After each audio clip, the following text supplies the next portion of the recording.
Mi gente, you already know who it is. It's the radioactive pop from Danny Limelight, United Wrestling Network World Heavyweight Champion. And make sure you tune into the Alliance blog every week.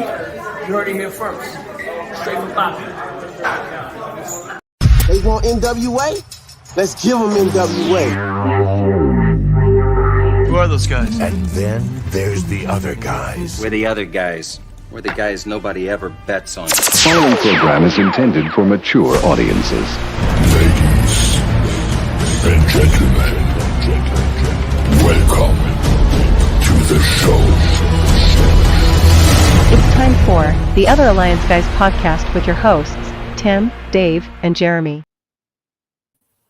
Good morning, good afternoon, good evening, and what can we tell you? We are the Other Alliance Guys, and this is our podcast. It's episode 37, boys. Tragic Magic. Ooh. See what I did there? You had to watch USA to get that one. My name is Tim. I go by the handle of Alliance Gold, mostly because Jake Cow's very nice. And I am joined by the greatest tag team in professional podcasting today. He goes by Wrestling with the MMA. His name is Jeremy. How are you, my friend? I am doing well. DKM, let me know who your boss is. I could probably get you out of work. You may not be able to go back, but I can probably get you out of work to go to Jersey. Yeah, two of us are going to Jersey this coming weekend, and DK says, get my boss to okay it. And I am also joined by the other member of the greatest Freebird-esque tag team in podcasting today. His name is Dave Scooby. How are you, Dave? I'm doing great. A couple more days. I'm anxious to make the 90-mile trip to see some dog wrestling. Dangerous adrenaline wrestling gladiators in Glassboro, New Jersey. Yep. 90 miles. It is a 9-hour trip one way from me. One way. That's okay. I'm looking forward to it. Let's see who's in the chat here tonight. Willie Bowen's here. He's telling us Danny Deals and Chris Rock made a video called Slapped. Oh. Well, Willie. DKAM is here as we say. He says, can we not all agree that NWA USA sucked this week? Without a particular segment included, yes, we can. It did largely suck this week, in my opinion. Polka Dot Pam is here. She is everywhere. When you tune into a taping, you're looking at video at The World is a Vampire tour. Pam, are you going down to Australia? Are you following the pumpkins down there? Let us know. DK will come to New Jersey and get himself fired. He doesn't need any help on that, Jeremy. Okay. So, he'll be okay. Yeah. No, I really look forward to that. Well, let's talk about that in a sec. But we got what do we got to talk about today? We got NWA USA from March 18th. Not my favorite episode thus far, but you guys may think differently. Pam is not going to Australia, sadly. Yeah, well, neither am I. But, there you go. I live in a country where we do not have NWA action currently at all, ever. So you're very lucky. The shame. The shame. The shame of being Canadian.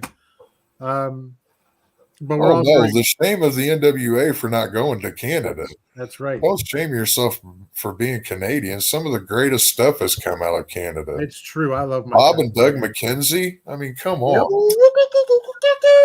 Absolutely. Chef's kiss there, man. That's right. Championship Wrestling from Jeremy we'll get to as Jeremy talks to us about the UWN and from Memphis and Championship Wrestling, which is kind of what we're generally calling Hollywood these days. And Dave and his I Respect You Bookerman segment will talk about Chris Adonis, Pam's favorite. What's going to happen to him after 3-1-2? And I think Pam will ask, you mean after he's NWA World's Heavyweight Champion, right, Dave? Oh, I'd love to see it. I mean, it's he's almost like an unsung hero. He's done so much, but you don't know all that he's done. And I mean, the guy's only 40 years old.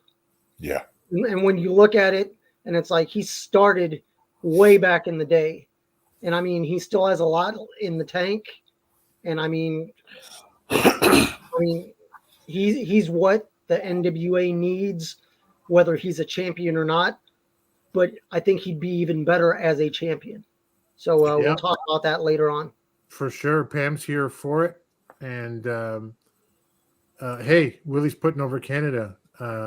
Great bands. Bachman Turner, Overdrive, BTO. Yep. Yeah, listen, I love my country. We're exactly like you guys down in the US. We just have less guns and more healthcare and I don't know. Tim Hortons. Americans too, though. Don't get me wrong. And what else have we got? Well, let's just do a little bit of a round table. We, we're talking about Chris Adonis. Excuse me, I should use that. Just pulling up this interview here. Tyrus appeared on the Two Man Power Trip of Wrestling podcast, I believe today, where he said, and I'll read the quote here, "I'm going to continue to maintain at a high level." I can hear Dodie choking from here. "I'm going to hold this title for as long as I want to. I'm also no fool. I know that my clock is ticking, and so I got to go all out, or as they say, old school, full regalia. And this next year and a half as champion, then I'm going to have to make some decisions at the end of that. But until then, I'm not done yet. I'm still in my prime. And I'm looking forward to dominating Adonis." It's interesting in that, a couple things are interesting, is that he says he's going to make some decisions after this next year and a half as champion. It's hard to tell if he's talking, if the veil has been listed for in this interview, Jeremy, or if he's just kind of talking trash kayfabe here. What do you think of what he said overall? That's a bold statement. Yeah. That's a bold statement. I don't. I mean, if he feels that he's in his prime, maybe he is. I'm not one to say he is or isn't, but prime's also a drink put out by Logan Paul, and I don't buy that shit either. So we were talking before the show, and Dave, you said something about being in your prime or not having a prime, and I guess it's all relative in the end. But if he's in his prime right now, I mean, I don't know what to tell you, right? What do you think? Well, I mean, I'm not a pro wrestler. He gets in the ring and does what he needs to do. It's not at full speed, I don't believe. But I can't talk crap on him because he's in the ring and I'm not. I mean, Yep. he gets paid to talk. He gets paid to wrestle. He gets paid to represent the NWA. So he may not be a champ in everybody's eyes, but he's who the guy who owns the promotion wants representing. Yep.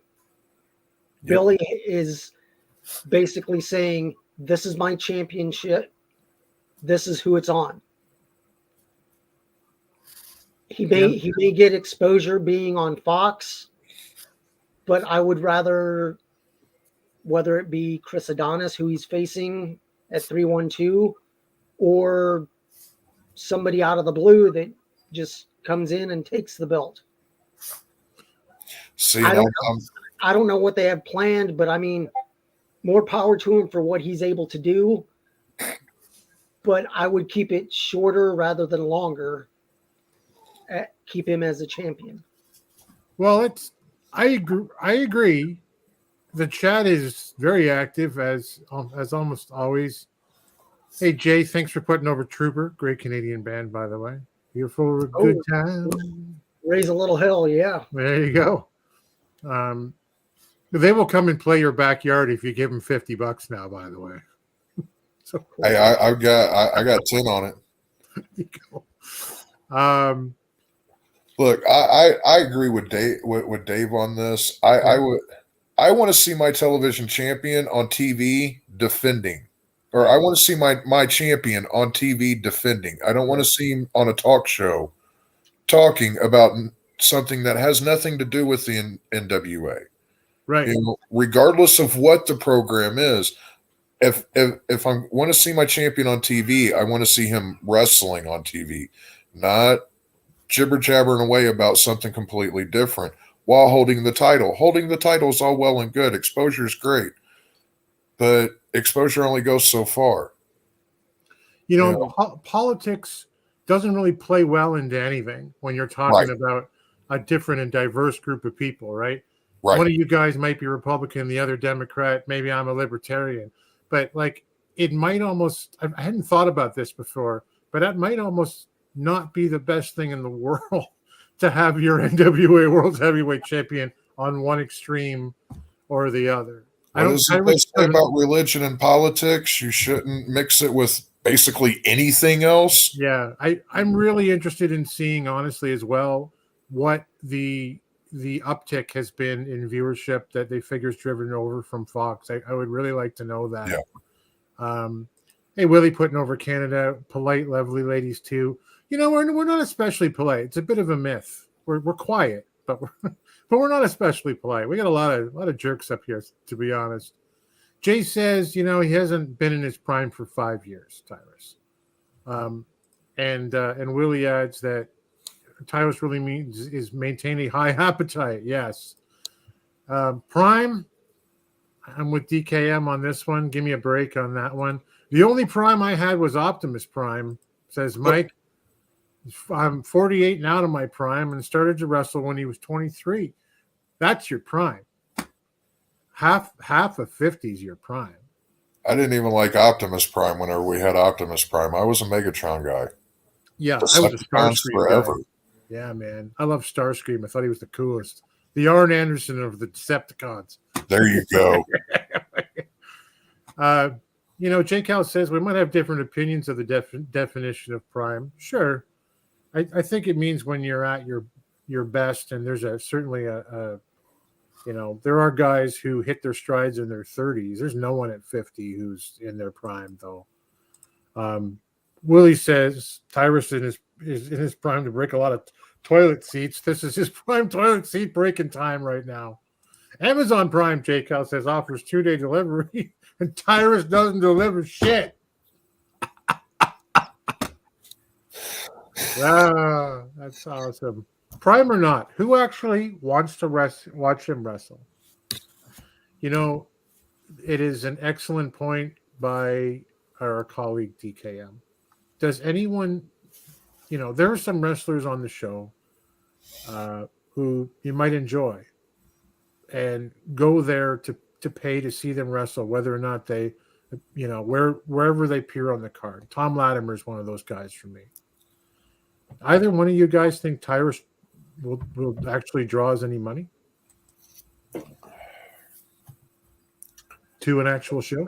I mean, it's really hard to say. I mean, as a wrestler, I'd say no. But as a character, I mean, the man can talk. Yeah. I'd like to see him, whether he keeps the championship or ends up moving on and someone else takes the championship, have him as a guest commentator. He gets paid to talk already. He's a name. People know him, but I don't think he's doing a service to the NWA as an active champion. Yeah. You know, we've talked at length over the last number of episodes about how what he brings is something different than what a traveling fighting champion brings. It's his exposure through Fox TV. You know, it's his best-selling book. It's his national platform, 5 nights a week. And we'll see how that experiments go, right? Mike says, I'd rather have Tyrus at 50, world travel with knowledge, and someone 5 years in, not well-traveled, great shape, and not knowing what the F they're doing in and out of the ring. And I have to believe that there is some turnover from the Fox News crowd. We know that the NWA has the access to the analytics of on YouTube for how many viewers that they've lost to how many that they've gained. We learned that from Puyo, you know, whenever she dropped that little nugget of they had the largest drop in subscribers and the largest gain in subscribers all in one episode in her debut. Yeah. So I have to believe that there is an upside to it for Billy for this. You know, it doesn't make sense to me. And at the end of the day, I'm not putting my name on the paychecks. It's not my money. So it doesn't have to make sense to me. You know, this is Billy's business. And for me, I just want what's best for business. You know, I don't see Tyrus as that. But again, I'm not the guy that has access to all the analytics and statistics and everything, you know, so and you it know, is what it is. Given our similar demographic between the three of us in many different categories, maybe we're not that target audience. I don't know. But yeah, I would agree that we don't write the checks, and it definitely was worth the chance, right? Yeah. I mean, I look at it as it. I mean, demographic wise, I'm not sure who they're really going after. They're going after. I mean, it's NWA. He bought the letters. Billy bought the letters, and with the letters, you get the tradition and the legacy, but we don't own. We, as the NWA, doesn't own film rights or TV rights to all the old. So you sort of have to start anew. But if you look at it as, oh, this is the new NWA, well, Coke went with New Coke, and look what happened with that. You have to go back to the classic. Maybe they're 5 years in. You have to see what works and what doesn't. But you have to take notes of what works and what doesn't. If things don't work, don't keep pushing it down someone's throat if they don't like it. It hasn't been that long overall, really. It's just been a few months now. DK's got something to say in a sec here. I wanted to put up Pam's comment. I try to stay away from negativity. I'll just say that Chris Adonis is the champion we deserve. Yeah. You know, I think there's a bunch of us, including Mike, who would love to see Adonis with the NWA title, Willie as well. But I was just thinking when you guys were talking that, you know, like, right, Mike says, Fox doesn't mean shit for the NWA title unless used in an angle. I wonder if maybe we are the demographic. I mean, Fox News, I got to think, would be guys in their probably white men in their 40s, 50s and up who remember the NWA from the 70s and 80s. Now, the one thing that the Fox News did do for the NWA was it got the title in a Super Bowl commercial. Yeah, that's true. That is one thing that it did do. I don't know if, if Tyrus was like, look, you want me in the commercial? Cool. The title's coming with me. I don't know how that, but Fox News did get the NWA title into a Super Bowl commercial. It's true. Yep. Hey, Willie liked Rodimus Prime. So did I. Hot Rod was pretty cool. Payment asked, I think, we answered this one down below. Is the 2-Man Power Trip a wrestling podcast? If you guys want to hear it. Easily find you can easily find that one online. So Willie points out Chris Adonis, Dak Draper, Tom Latimer, Jack Stain. These are the guys that should be wearing the 10 pounds of gold. I mean, if you want a very credible fighting champion, for sure. But here's the one from DK I wanted to get to. The number of views pre-pandemic versus post-pandemic do not show that Tyrus is adding any value.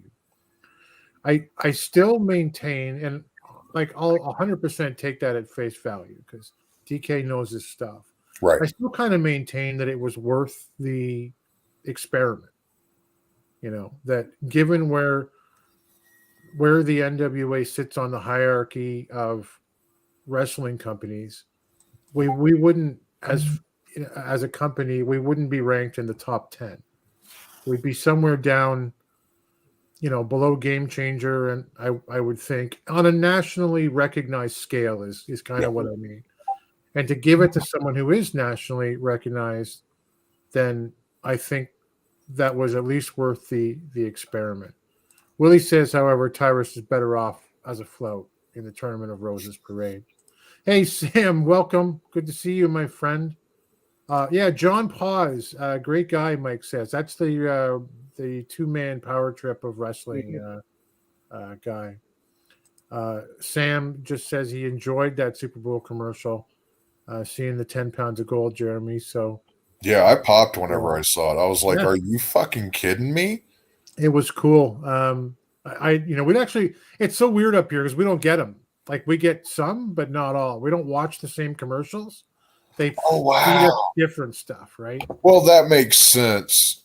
Yeah. So you got to go and search them out online. But Pam would love to see Chris Adonis win it, then have Latimer challenge for it.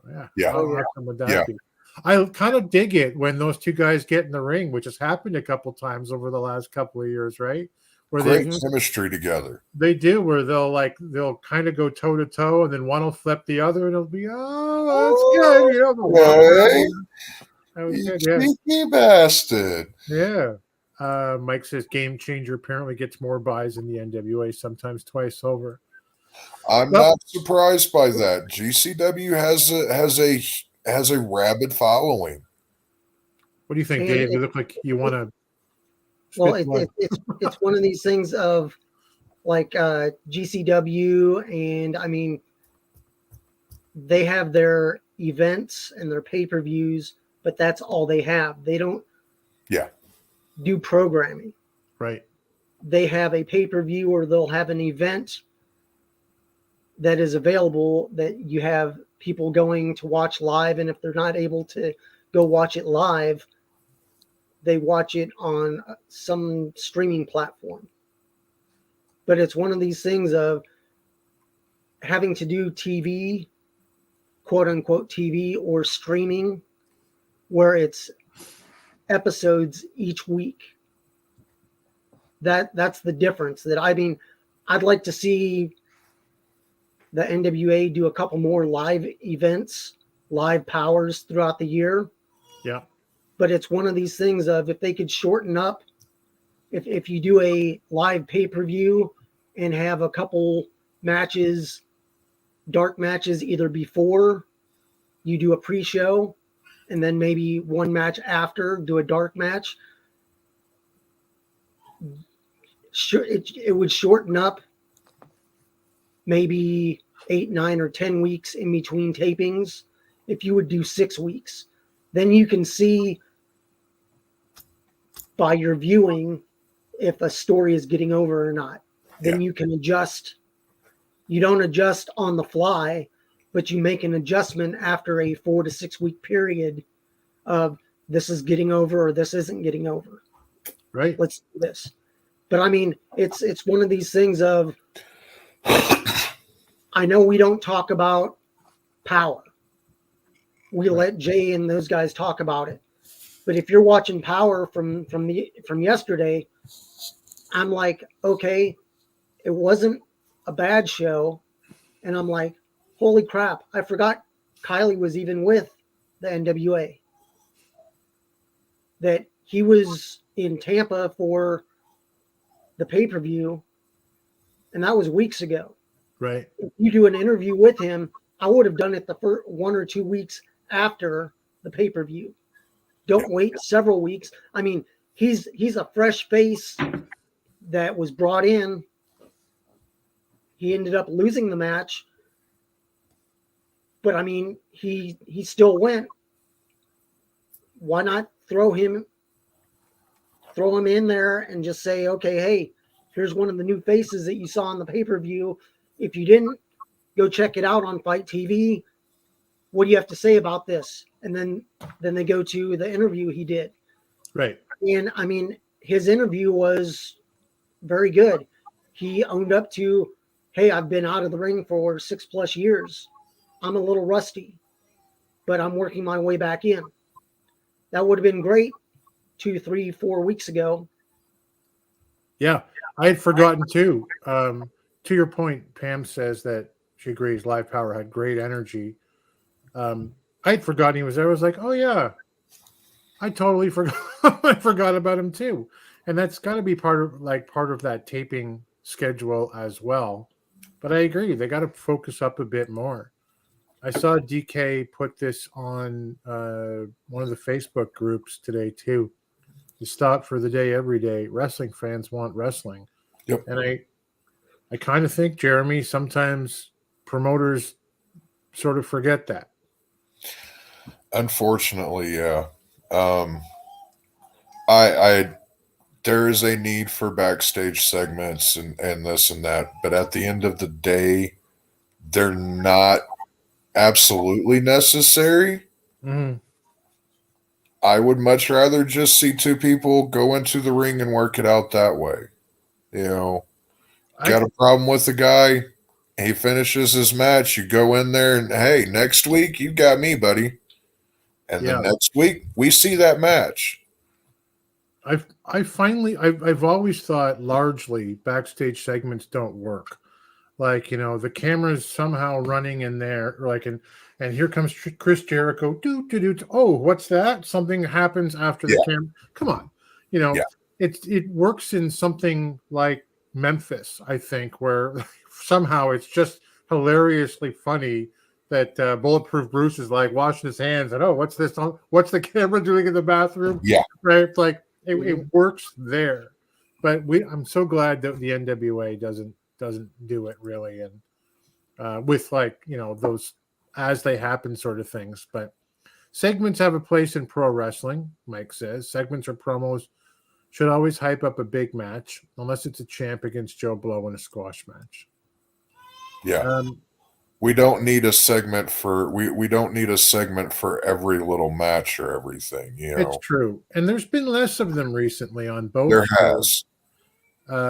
Let's talk about Power just like real quick. Let's just run through some stuff, because I don't think it happened yesterday. There's no spoilers here, but look, the Spectaculars. If anybody thought, well, Brady Pierce has got a something there that can be, you know, shaped and brought up, and like I said last week, Rush Freeman.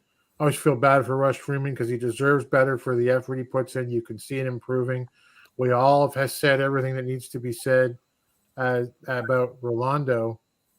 3 guys destroyed by Thrillbilly in subsequent order, essentially at the same time by himself, to put Thrillbilly over. And I kind of feel like Thrillbilly was already over. And if there was anything, Dave, that you were going to do with the Spectaculars at all, other than just leave them as an enhancement talent, that's gone now, isn't it? Yeah. I mean, they need to either split them up or figure out what they actually want to do with them. I mean, they're the Spectaculars. It's a ripoff of the Fantastics. I mean, figure out the story. You have Bobby Fulton right there. Yeah. Figure out the story. Have them do a face-to-face. Hey, you guys are the Spectaculars. You're paying tribute to your old tag team with that name. It's time to shape up or ship out. I agree. It's right there. They either go their separate ways, but I mean, they're young guys. They can be rebuilt. They can, and they definitely need to be. The specs, Mike says, are kind of a joke now. I can't take them seriously on TV as a tag team or a threesome, especially since Freeman is a mascot-like personality. It isn't adding to their presence at all. Yeah. But that was a squash match in under 2.5 minutes. Yeah, it's true, and it's crazy. But I mean, we also had it was really cool in a way. For some reason, I can't quite explain to myself when Trevor Murdoch was getting the boots put to him. When a certain giant showed up, Jeremy, that you introduced me to before. That Mike Knox came in and got the pop of his career when he was saving Trevor Murdoch. Tell us about the Giant. So Talos, I was introduced to Talos through Championship Wrestling presented by Car Shield or Hollywood or UWN, whatever iteration it may be. But he is a legit monster. In Championship Wrestling from Hollywood, he came out and he was roughly that much taller than the ring post as he was walking around the ring.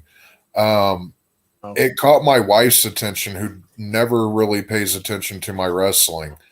And she was just like, my good Lord, is he really that tall? And yeah, he's really that tall.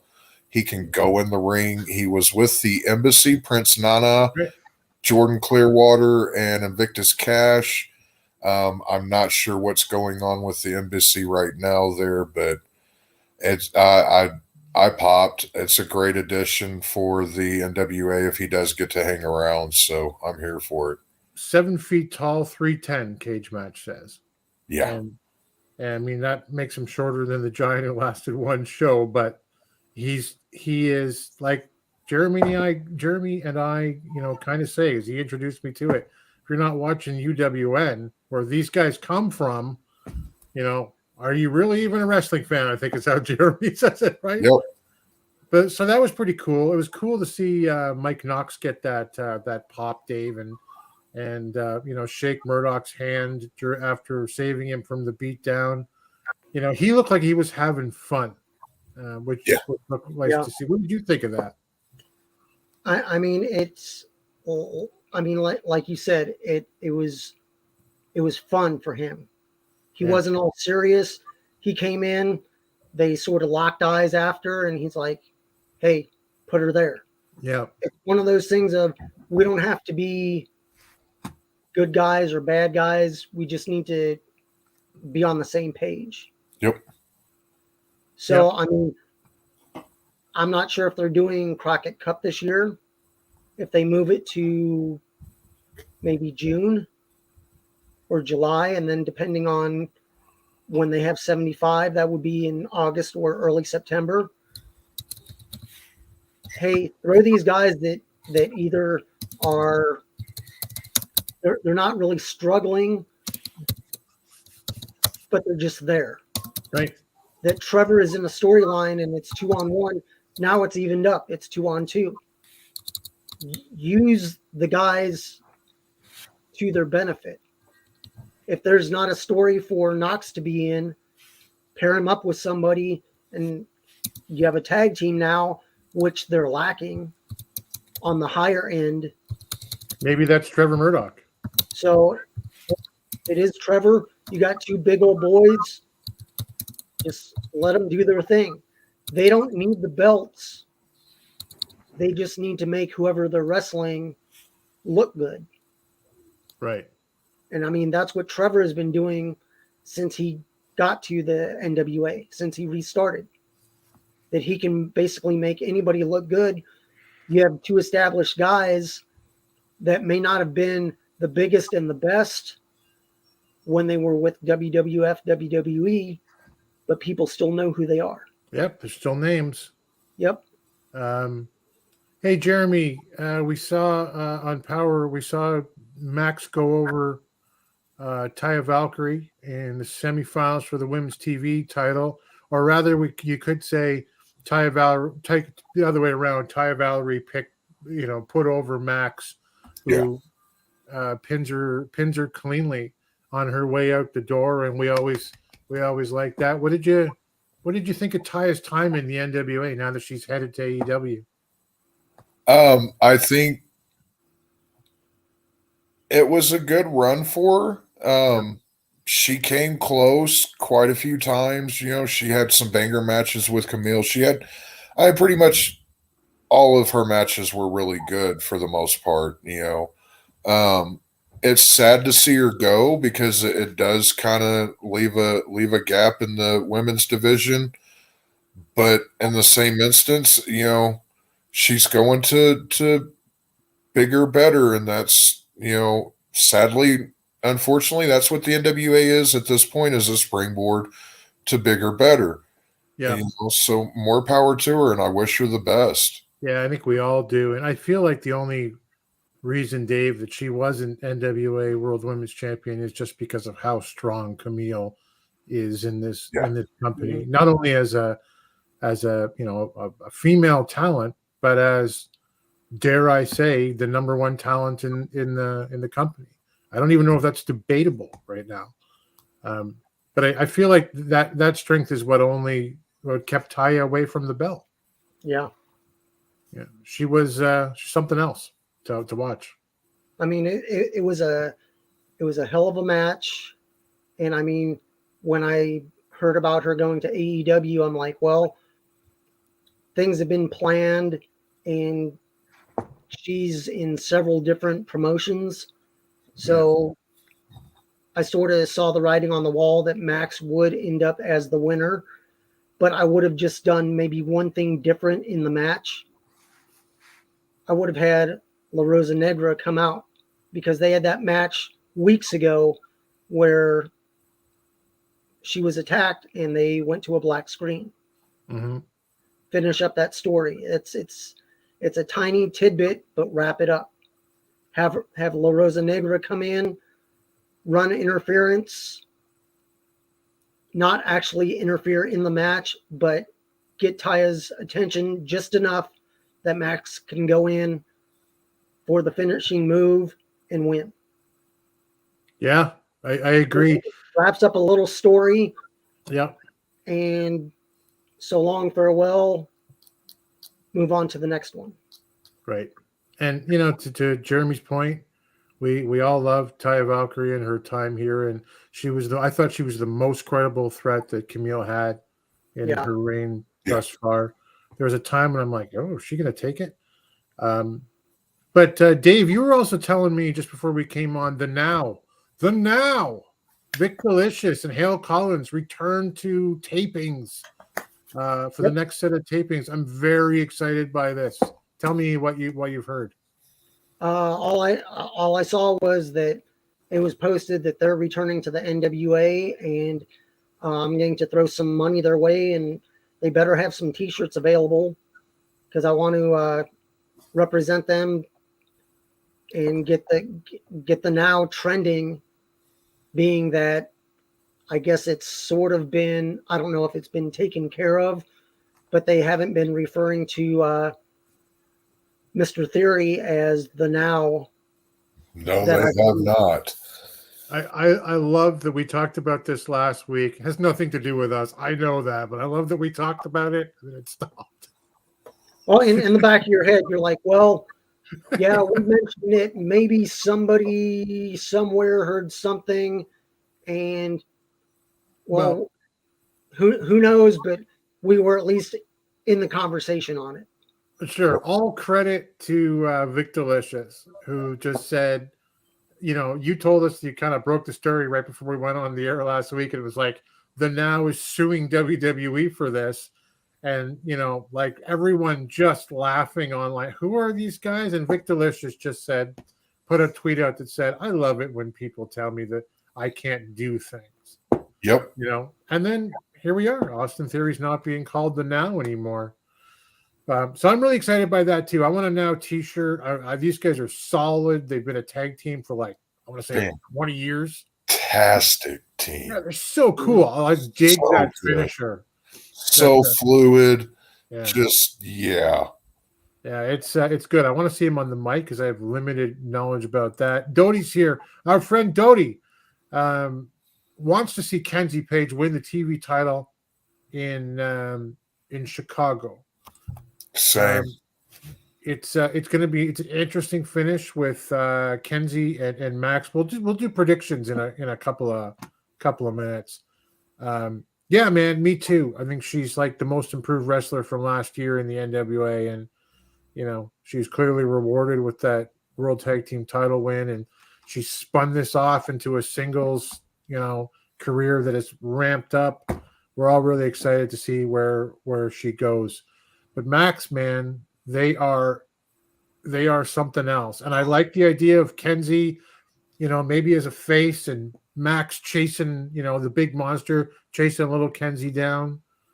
Who, by the way, last time I checked was the New South champion with what I call the 87 pounds of gold. You guys seen that belt? It was huge. Yeah. That belt is bigger than she is. Yeah. Yeah. It's like half her size. But anyway, what else happened? I mean, yes, I was told to tell you guys that Danny Deals has once again reached out to our Alliance dad, J Cal. Yeah. And with the code March Deals with a Z, Deals with a Z, all one word, March Deals. If you go to NWA.com, you hit the shop button, as he would say to Candy, and put in that promo code, 20% off all NWA merch right now. So he let us know that for the people. There you go, March Deals for 20% off. In the chat for everybody. From the Deal Machine. Just had a thought. They should call it the NWA Candy Shop. This is the Jeremy move. I'm doing this now. NWA Candy Shop. Can someone pass that button? Click. You got to pass that off to Deals on Twitter right away. That's why I refer to you as the mastermind, Dave. Wheels always turning. Candy's on Twitter too, and so you can look her up. I follow her, so there you go. Hey, listen, I wanted to do this for fun for everybody in the chat, and we'll try to spend maybe 60 seconds because I want to kind of go as rapid fire as we can. So get on your keyboards if you're in the chat right now and give us your predictions. Predictions only, not why, guys. I'm talking to you two. Not why. Just tell us who it is. Who's going to win? There's 6 matches right now for NWA 312. All right. Kenzie versus Max for the Women's TV Championship. Let us know in the chat, too. Who do you got to win? Jeremy, who do you got? Kenzie.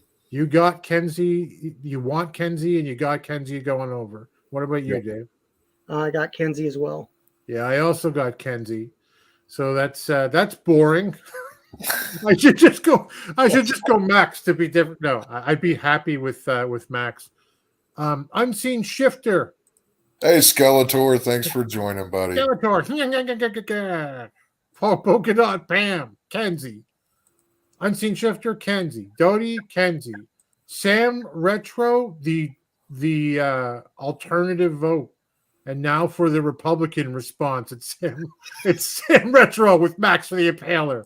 A solid choice. I almost don't care who wins. It's going to be solid. Yeah. Scion versus EC3 NWA National Heavyweight Championship. Dave, what do you think? I'd like to see EC3 win because by that time, Scion would have passed Idol's total reign of 221. Right. That was just Unseen Shifter saying, I don't know what the hell I'm doing right now. So, I'm just picking a name. Oh. Uh-oh. Well, for me, I'd like to see EC3 win it, but I'd also like to see Scion keep the belt as well. I want him I want him to go past Austin Idol and then just pull an All My Children soap opera type scheming move and get himself back in. Mm-hmm. Let's see. Doty has Scion, and we have no idea why he should be there. Sam Retro has EC3. Polka Dot Pam has EC3.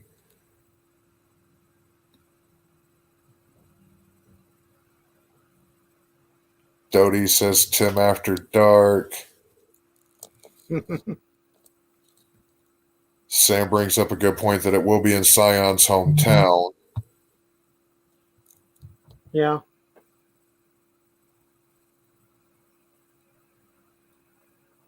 Tim said he'll be right back. Okay. Hitman says that Scion, with or without Idol. Billy, I'm sorry, Billy. Did I say Kenzie? I meant Max, Billy. I'm sorry, Billy. Sorry about that. The good people at Johnson Controls, whom I love and adore and work for, apparently don't want me to be part of the Alliance family. They've twice told me this today. Wow. I hate to interrupt. Where were you guys at? We were talking about Scion and EC3. I was going through the comments. Okay, Dave's got EC3. Who do you got? I've got EC3, but I'd still really like for Scion to keep the title and surpass Idol and then pull off a soap opera type thingy. I said Dave has EC3. Was I wrong or am I right? Which one did you want? You got EC3. Yes. Yeah. I also got EC3. Yeah, Tim After Dark. Yeah, you got that right, buddy. But Sam says that will be in Scion's hometown. Yeah. Scion is a mystery man. He doesn't have a hometown. He's from parts unknown. Will we see that Chicago jabroni Robert Anthony come to the NWA when NWA comes to Chicago? Who's Robert Anthony? I don't know. No idea who that is. Moving right along. But it's a name like Robert Anthony sounds very egotistical. Yeah. Completely unrelated. I bet if Scion loses that, like, they'll find a new guy, maybe a guy like Robert Anthony. Could be. But Mike says Scion's hometown. Billy's going to have him win. Whatever the outcome, keep the mic far, far, far, far, far away from EC3. What has happened to him on the mic, guys? Did you guys hear the Wire comment Black G's made on Power? I love the Wire. Yeah. I was like, oh my God, that was the best. EC3's like, What's happened to him on the mic, though? He kind of rambles nonsensical now. Yeah, I don't know that he has a ton of direction to be given. As Pam says, just give G's the mic. Know what I mean? Yep. I agree. Let him. Maybe that's why he's there now. Could be. Who are we doing? We did Scion, Camille versus La Rosa Negra. Who do you guys got? Jeremy? I want La Rosa Negra to win, but we're talking about the one time. One time. You know, Camille. I don't see Camille dropping it any 5 times soon, any 5 years from now soon. Yeah. What do you think, Dave? I mean, I'm going with Camille, but it's, I believe, going to be a really strong match to build up La Rosa Negra as either a challenger for Kenzie down the line. Because if Kenzie does win the TV title, she's going to use that to rub it in the face of Pretty Empowered 2.0. Yeah. I got Camille 2 as well.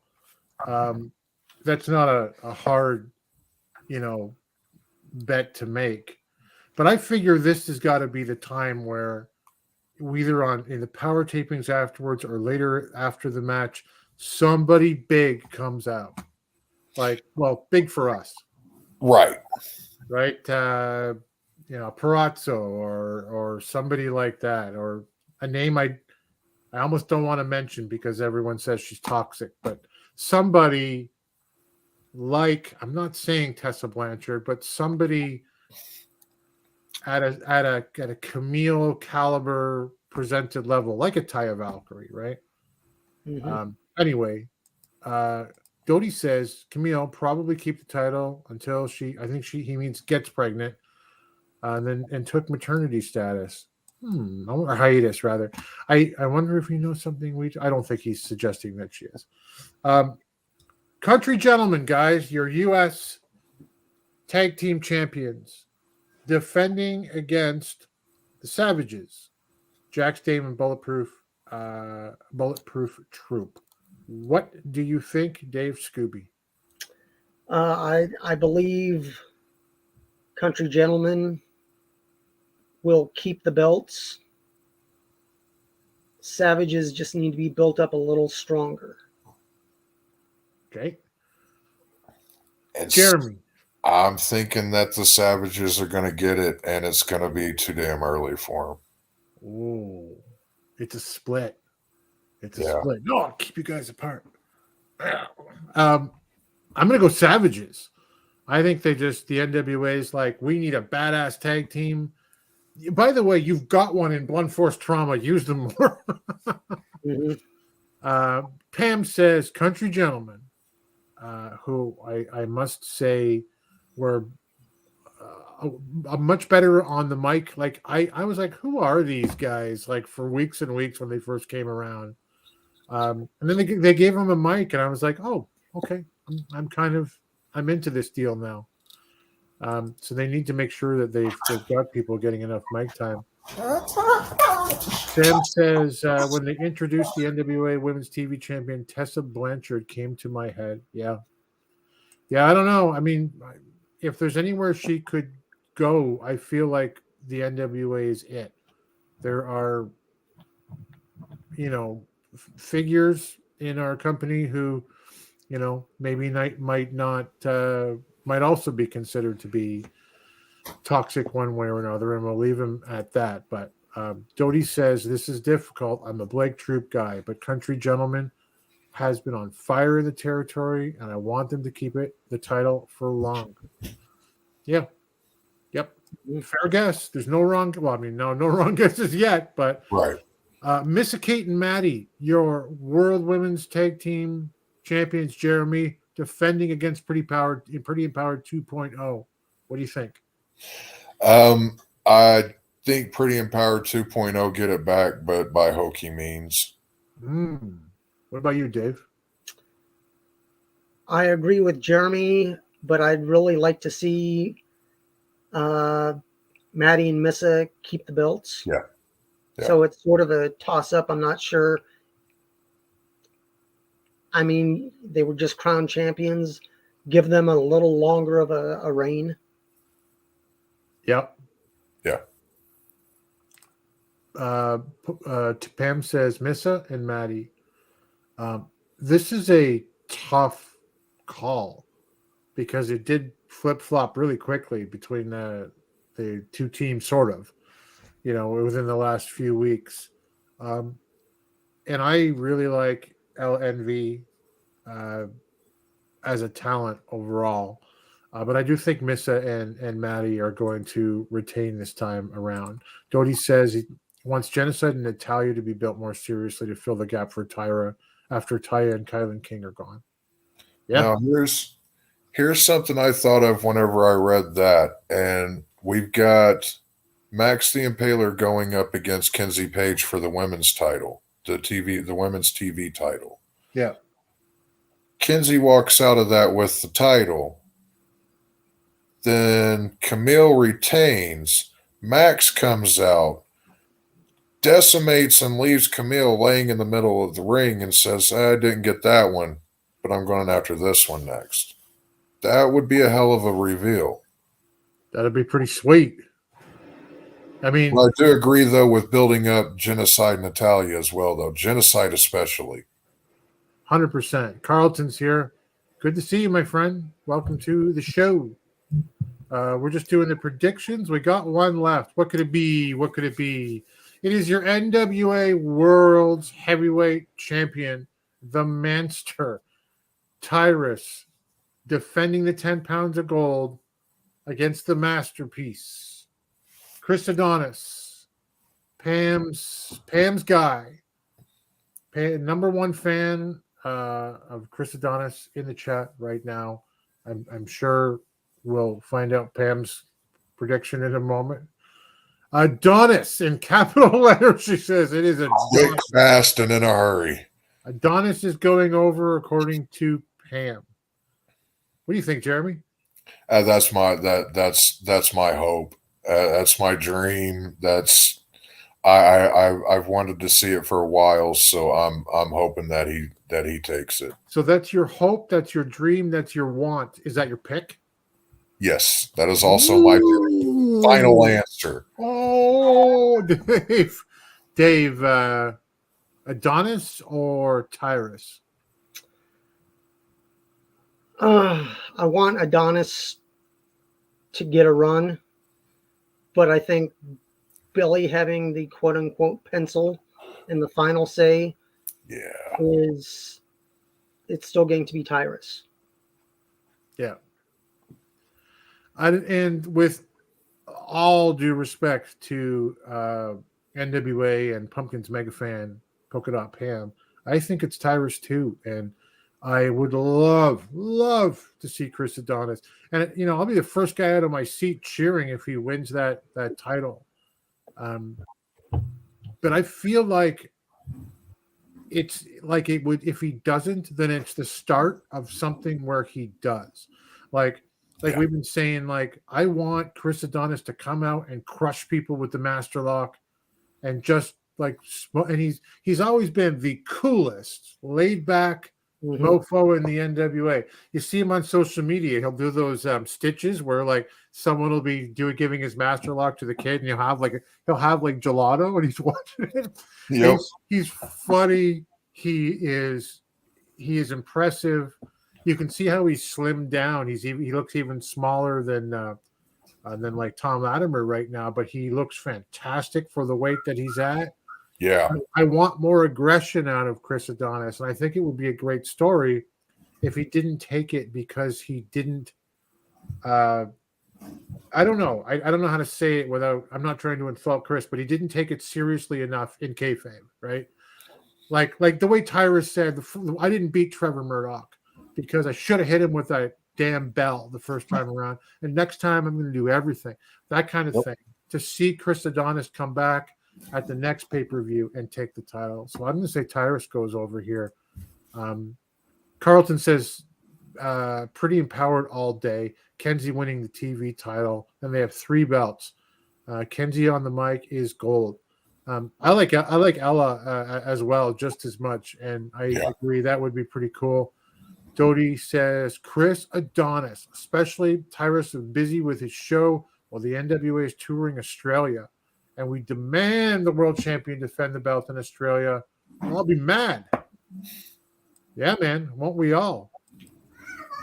Pam says, I think if he doesn't win, it gets the audience behind him, talking about Adonis here, for a feud with Tyrus in a rematch where he will win. Yeah. 100%. Yep, and that just makes a lot of sense to me. He is like, if I were looking around the NWA right now for anyone that I wanted to be champion, I could think of 3 names: Chris Adonis, Tom Latimer, and the Pope. And any one of those 3 guys makes me very happy. Yeah. Which is not to say like there aren't guys who are just right at that doorstep. Like Thrillbilly is right there. Like, he's like going to be challenging for that belt sometime within the next year, right? Yep. And Dak Draper, maybe all of that stuff. So a bunch of guys. So that's fun. There's only 6 matches so far on the actual card. I'm sure more will be added shortly. I wanted to throw this in before we go to NWA Surge. There is so Scooby and I and J Cal and Jaden from the Alliance. Also Rick Del Santo. Before I get into this, Pam wants us to know Adonis will win at 3-1-2. That's what she's putting out into the universe. I'll read the other ones in a sec. Yeah, man, put it out there, make it real. Just I agree with that philosophy. But the four of us plus Rick Del Santo, our honorary Alliance member for sure, are going to a dangerous adrenaline wrestling gladiators event in Glassboro, New Jersey this Saturday at 240 Delsey Drive. I think you guys know what they are now. 240 Delsey Drive in beautiful uptown rustic Glassboro, New Jersey. I'm making a ridiculously long drive with my wife because I want to meet these guys and I want to see some dog wrestling. Dog is a long-standing independent promotion that used to be part of the NWA and which has had some amazing talent in it. They just recently did a show at Rowan University, the big university down there in the area that Wrecking Ball Legursky was on, amongst others. Ray Jazz comes out of there, and it's going to be great. And I really look forward. We're going to take all kinds of pictures and whatever they let me take anyway. And I'm sure Dave and Jay will as well, and we'll get it out to you. So if you are in any kind of draw, you know what? Even if you can fly there, because J Cal is flying there from California to New Jersey, and you can get there, you got to come. We want to see you there. Let's just go back to this for a sec. Carlton said Adonis needs to win because he's a guy that people always thought should have won a heavyweight title. Yes.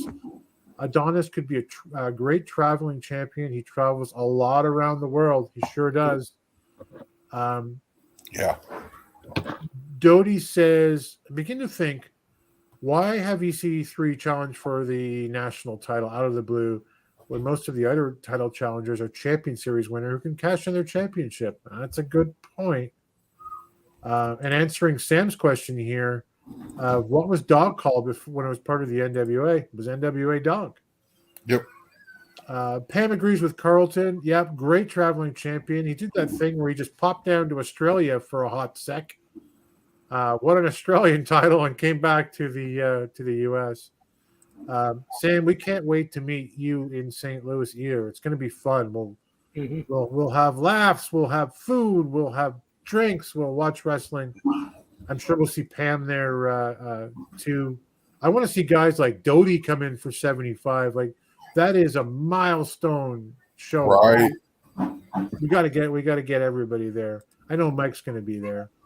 As far as EC3, blame Billy.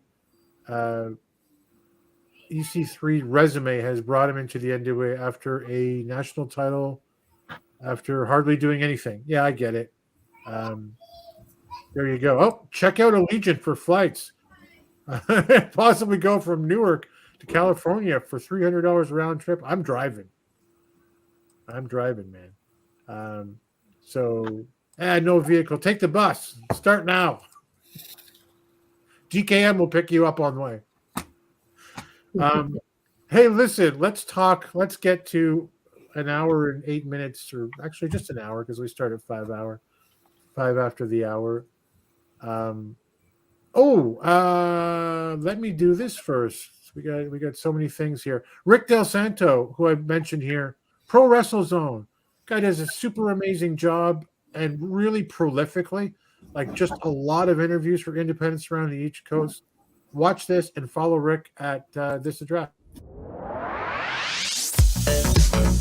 PWZ Podcast with Rick Del Santo.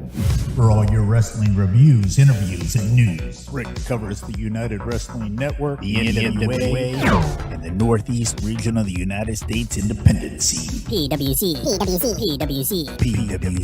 keeps you in the zone.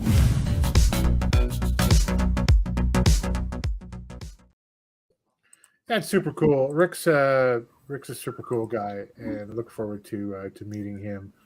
I'll go back to the comments real quick because the chat's on fire. Let me see here. I'll pay gas and and hug DKM.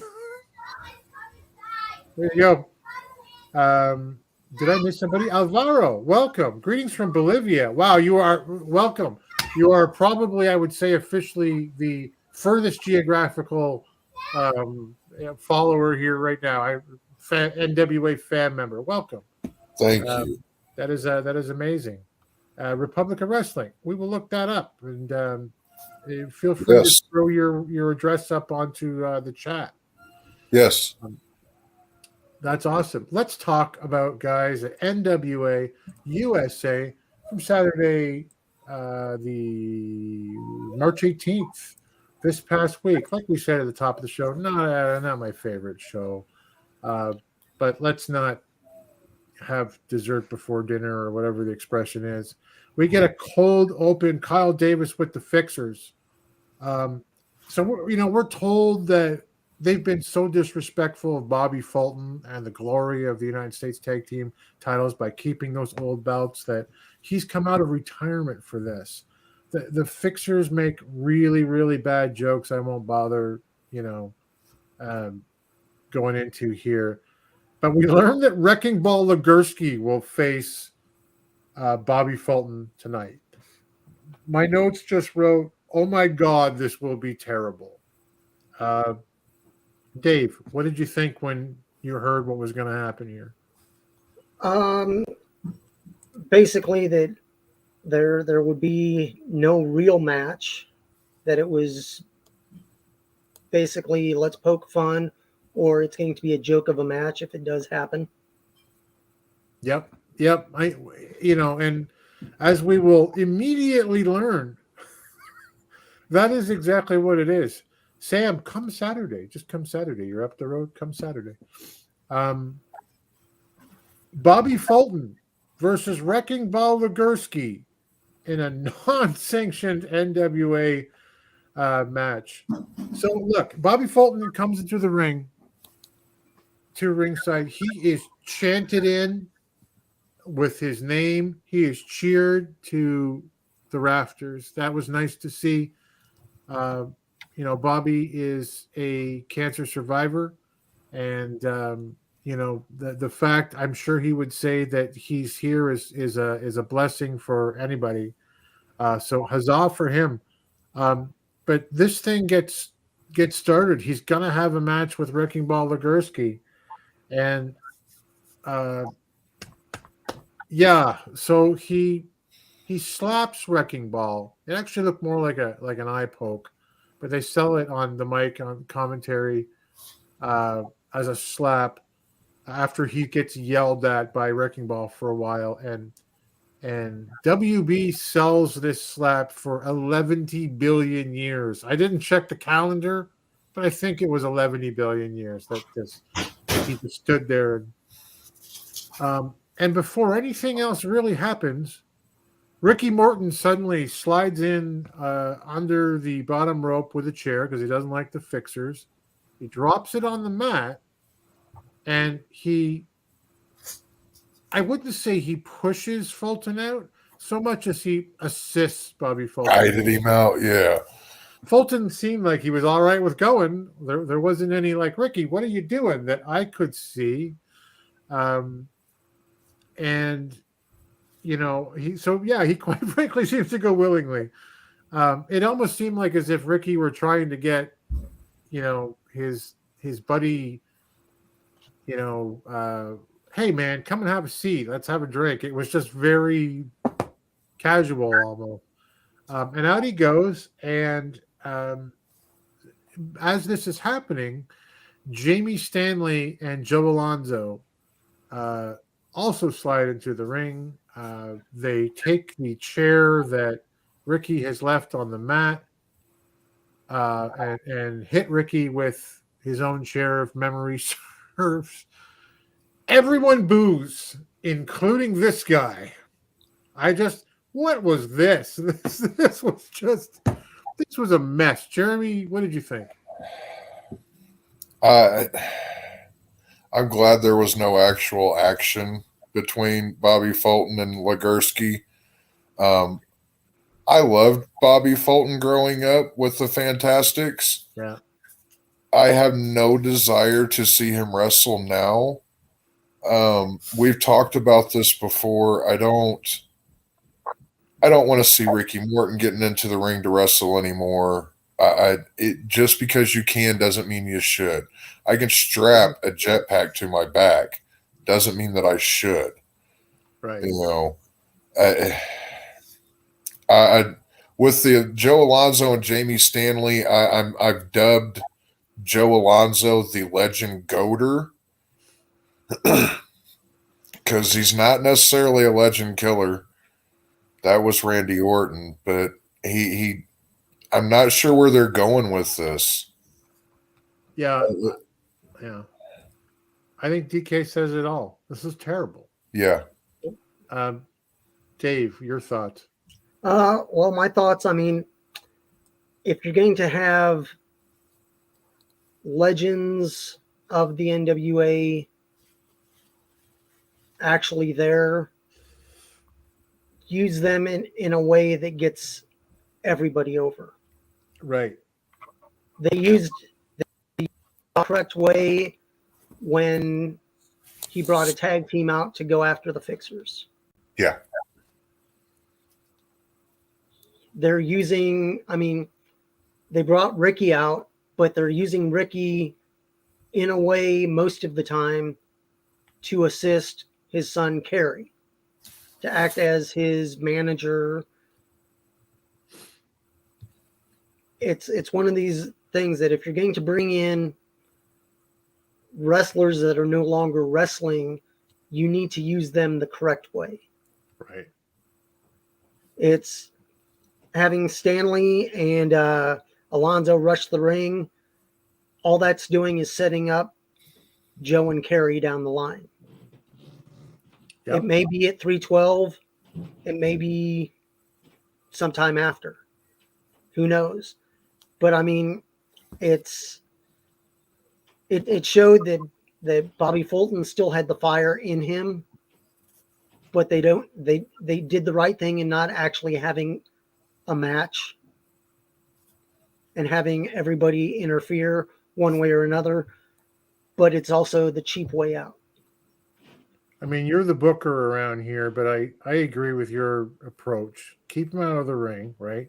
Like I think I'm like in the top of my head, and I'm not a booker, but I would have had Fulton come out during a Fixers match and steal those belts himself, those old belts, and off he goes. And the Fixers are pissed off, and maybe they catch him in the, in the studio later. I don't know how you do it.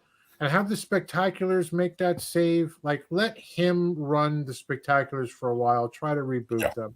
And just but not before those belts, those Levy ripoffs go right through the wood chipper. Sorry, boys. Yep. They're gone. Let's move on from this particular thing, like, is what I thought. Mike says, my big issue with this is we all knew Fulton wouldn't wrestle. Ref does nothing to stop Morton from interjecting and replacing Fulton out. He eased Fulton out of the ring. That came across dumb on TV. No announcement either of the ref allowing it to happen by the commentary. Okay, Ricky's here. Yeah. Yeah. It came across very much like a Boy Scout helping a little old lady across the street. Yeah. Well, I mean, he's probably I don't know how old Bobby is. He's probably, I would imagine, in his early 70s or something at this point. But and maybe he had to be kind of eased and helped. And hey, we're all going to get there. But there had to be a better way to do this, I guess. Is what we're saying. Mike says should have had the Fixers and Alonzo and the other guy gang up on Fulton. Nowhere to go. Ricky comes out and a couple other people take the beating. Hey, there you go. There's 62. 62. Wow. Yeah. Bobby Fulton, 62. Wow. So, I mean, he's been through a lot. So I guess that's why he's he's lived hard and God bless him, right? Yeah. We get so this sucked. So we get Mae Valentine with Aaron Stevens and Blunt Force Trauma. Aaron barks about how Rolando kind of called them out, and now he wants something called a Tampa Bay Titanic street fight. So I don't. I'll go to you, Jeremy. I don't know what the fuck is that, but he does put over Blunt Force Trauma as future World Tag Team Champions, and I would say that May, for the role that she's been given, she does a pretty decent job with her body language of just like, I hate Aaron. That's what she's saying. She's just like, but no one's buying this, so I don't. This has got to go away. The whole marriage thing at some point. Tampa Bay street fight, a Tampa Bay Titanic street fight, Jeremy.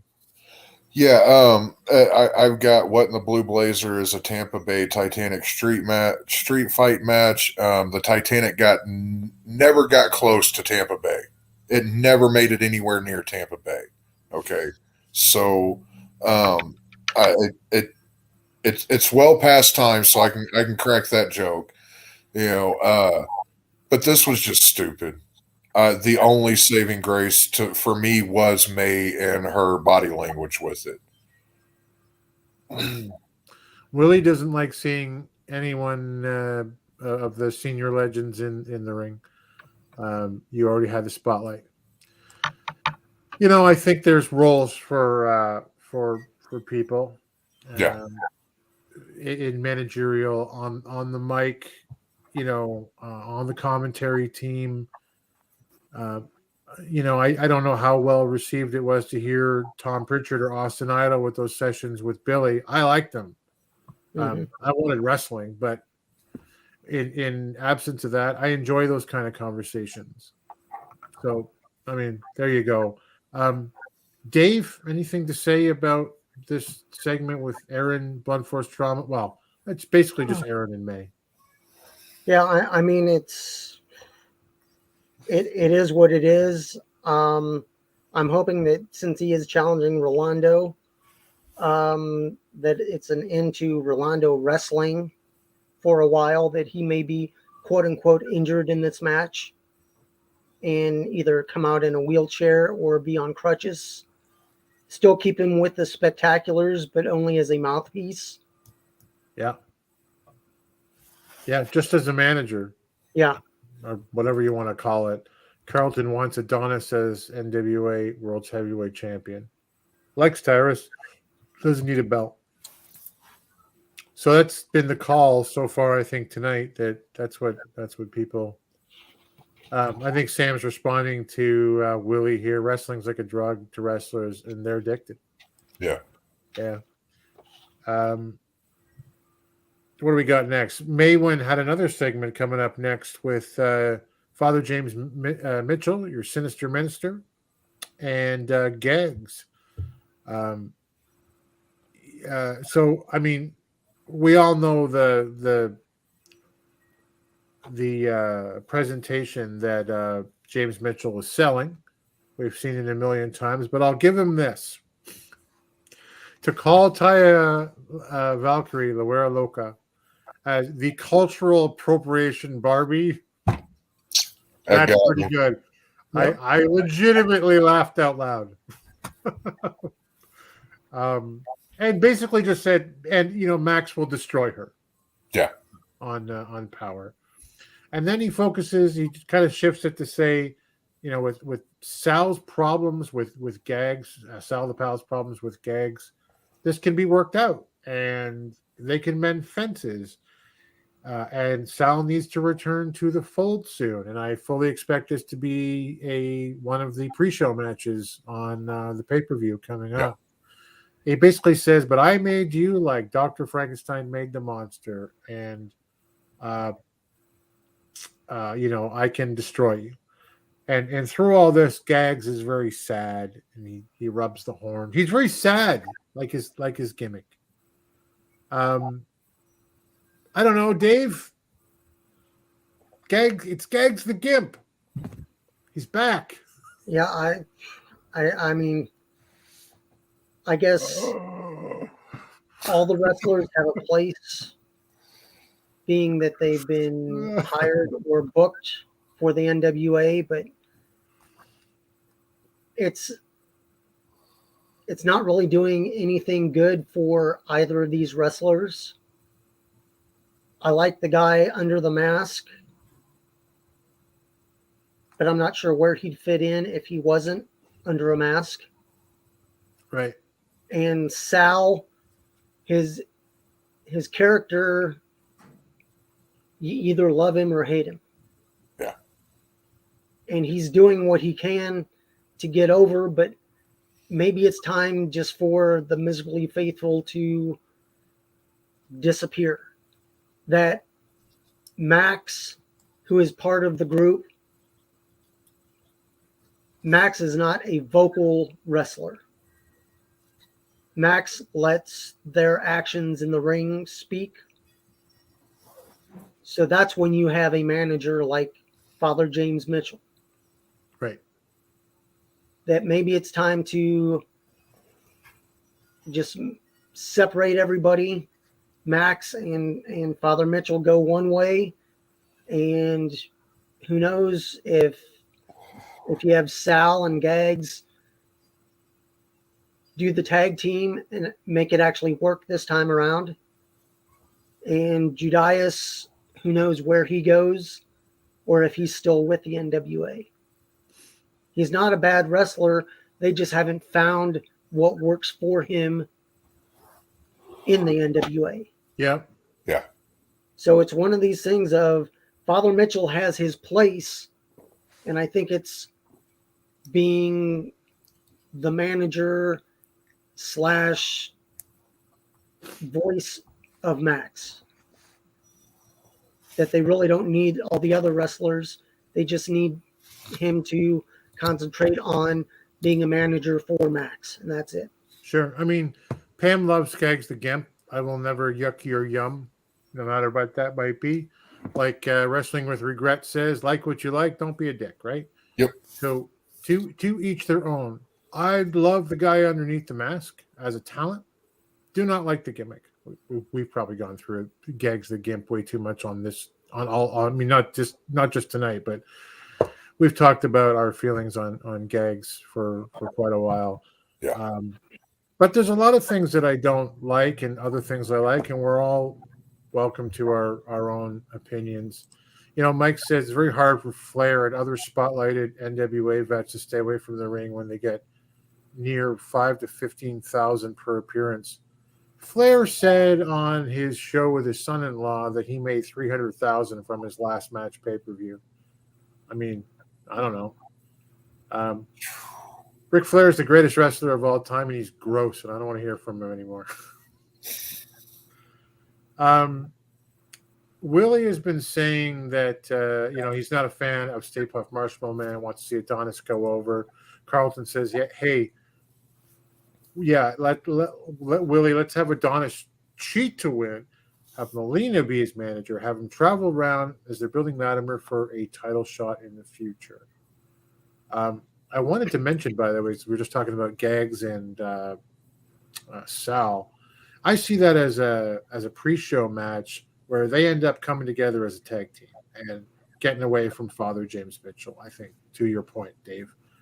That's how I see that playing out. They just, neither one will pin the other or hurt the other. Maybe they turn on Father James and battle with Judas and, I don't know, Max, I guess. Is there anyone else there? I think that's it. No, that's it.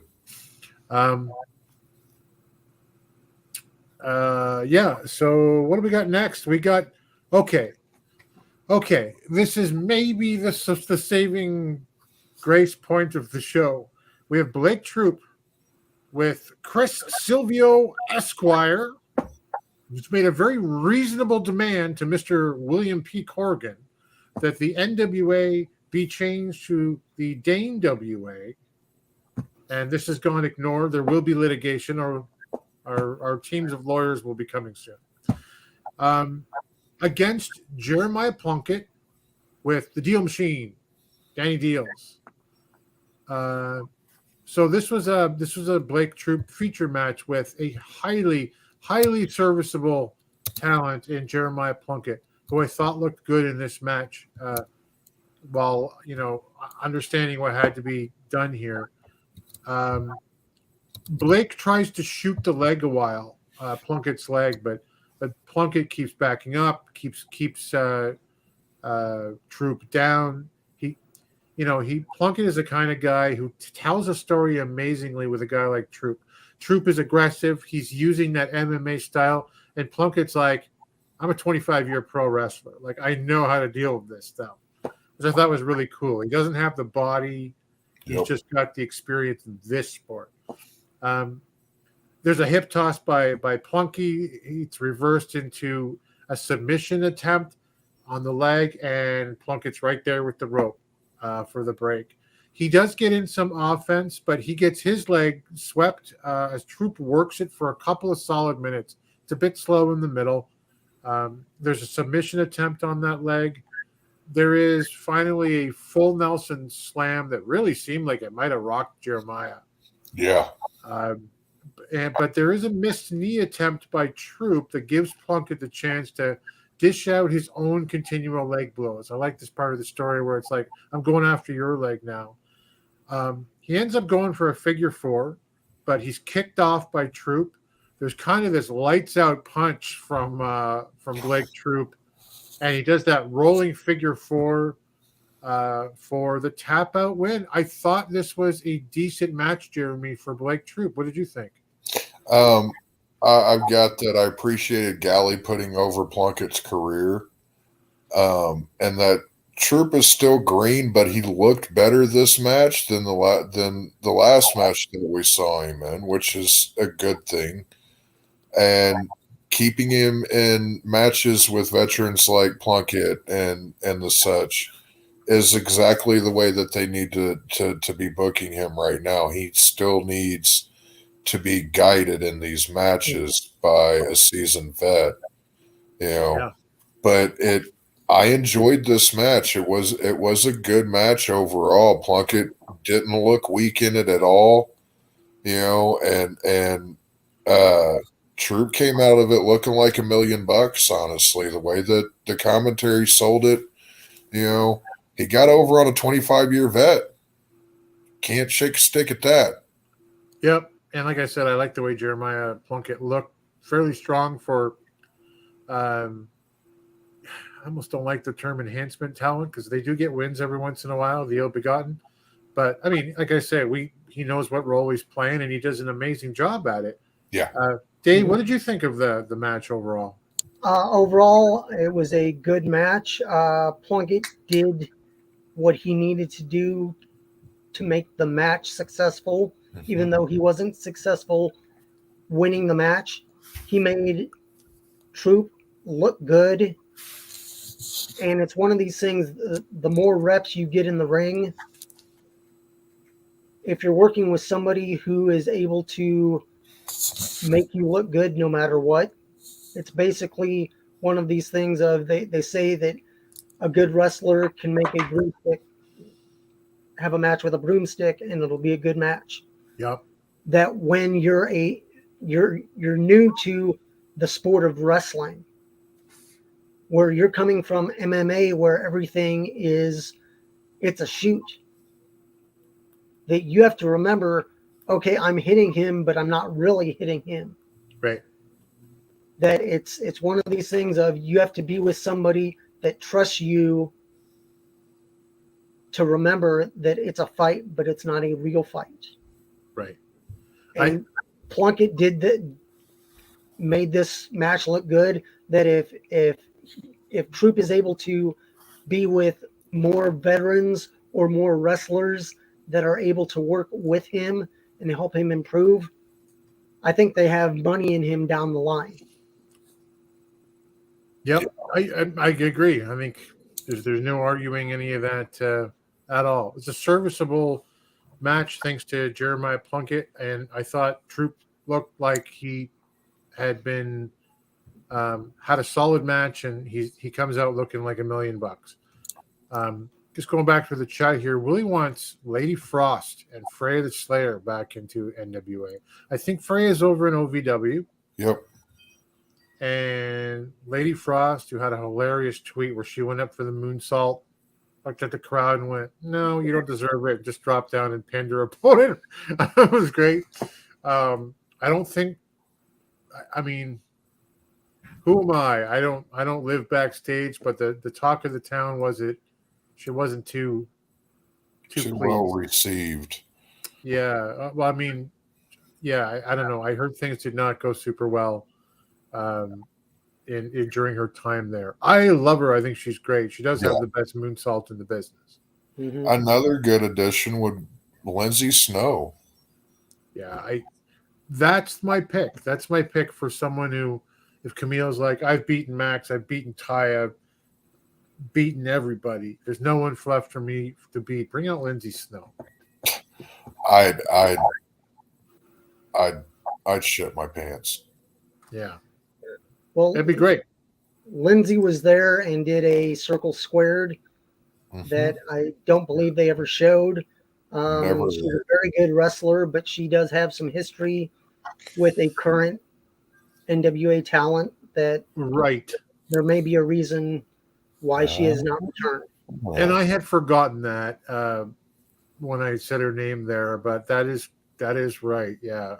I was completely unaware. So yeah. So I mean, maybe it's not going to happen, but time sometimes, make in business sometimes make. Bret Hart went back to the WWE. Yep. I will never forgive you, Hitman. I will never forgive you. And I mean, it's one of those things that you have to either sometimes put aside personal things that have happened for the benefit of everybody. That if you can't deal with being around a person for 2 or 3 days for a taping, grow up. You're an adult. Yeah. Just do the best you can and just stay out of each other's way. Right. Jody wants Debbie Malenko, but points out that if Lady Frost does come back, he wants Victor Benjamin. Me too. That's her husband and tag team partner. With the mixed tag thing, maybe it's a good fit, right? Hey, once again, March Deals from Danny Deals, the Deal Machine, Candy. You like this shirt? I only got 8 left. I love that. Yeah. Like you've got like 800 of these things at the back right now. Like, there's only 4 of these left. How much is this? $30? Candy said I was crazy. $10. $10 for you. Hey, $10 for a wall banner like that. That is cheap. That is pretty good. But despite like what you see behind me with all of this like wrestling shit, if I were to turn the camera around, you would see a very nice house. This is the only corner that I get. There's only so much room. I haven't got room for a wall banner. I showed you my corner yesterday. Yeah, that's right. Where are we? Hey, Willie wants Troop and Dane versus La Rebellion. Hey, let's let him win the U.S. Tag Team titles first. But I can go for that, my friend. Right. Doty looking forward to Trevor Murdoch forming a tag team with Mike Knox. I agree. Willie likes Rika Tahaka, Viperous, Ruby Reyes as potential additions to the roster. I have to shut my filthy mouth about mixed tag. Who said mixed tag? I didn't say mixed tag. You said mixed tag. Billy piped it in. Billy, look at me. Look at me right now. Nobody wants mixed tag. Stop. I love you. I do, Billy. I do. I mean, I think the Pumpkins are okay. I like 1979 a lot. That's a great song. It was a good year, too. Yeah, I'm 52, Billy. 1979, I was mostly 8 years old. Anyway, but the shipping is the same price, Danny. Danny, you gotta make a better deal with the shipping. Try shipping to Canada.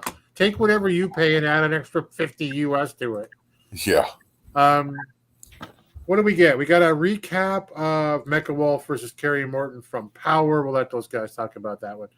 And then we get why this episode is called Tragic Magic, as CJ making her in-ring NWA debut. I'm assuming, certainly Lightning 1. era against Natalia Markova. And I was really looking forward with this. Occasionally I would tweet things like hashtag Christy Janes cannot be contained. And, hey, Billy, we want CJ in the ring. So she comes to the ring and she's in her lovely assistant outfit complete with heels, right? Yeah, high heels. She gets in and she's presenting the NWA turnbuckle, which, by the way, they have to make that part of their opening sequence. But and she's presented by the announce team as being unprepared and maybe a bit confused. She kind of leaves the ring when the bell starts and she presents the ring. Ta-da! Everyone's just kind of standing there. She's confronted by the referee, Scott Wheeler. So she presents Scott Wheeler. Hey, this is so. There's apparently a language barrier, I guess would be my guess here. And he helps her into the ring. She doesn't seem to maybe understand that she's wrestling today. Scott Wheeler is trying to hold the ropes, and then she's trying to hold the ropes for Scott Wheeler. Natalia Markova plays this as being like patient for long enough until she starts to get slowly pissed off by the fact she's not wrestling.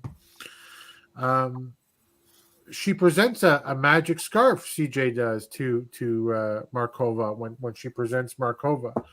And Markova takes it and she does that ongoing, the never-ending scarf thing out of her top. And finally Markova's just had enough and she slaps CJ across the face and demands to be slapped back. So CJ kind of slaps her back. She gets shoved down. She loses a shoe. She eventually pulls out one of Magic Jake's playing cards, and she tries to go ninja on Markova. She takes a few swipes, but she tries to, after distracting her with it, tries to slice her, and then she eats a beautiful destruction in the turnbuckle. And she goes out like a champ. She just takes the shot, turns around, and like Jeremy just did, she's flat out. He says, well, look, Christy Janes is an excellent talent. Yeah. And she was given nothing to work with. She's out like a light. It's the right outcome, Jeremy. But what an absolute waste of my time, your time, Scott Wheeler's time, TV time, and quite frankly, the time of two really good professional wrestlers. What did you think? I got that. I'm not sure why I thought we'd get to see CJ wrestle on this episode. I feel really silly now thinking that would happen. With that said, though, I did enjoy what we got.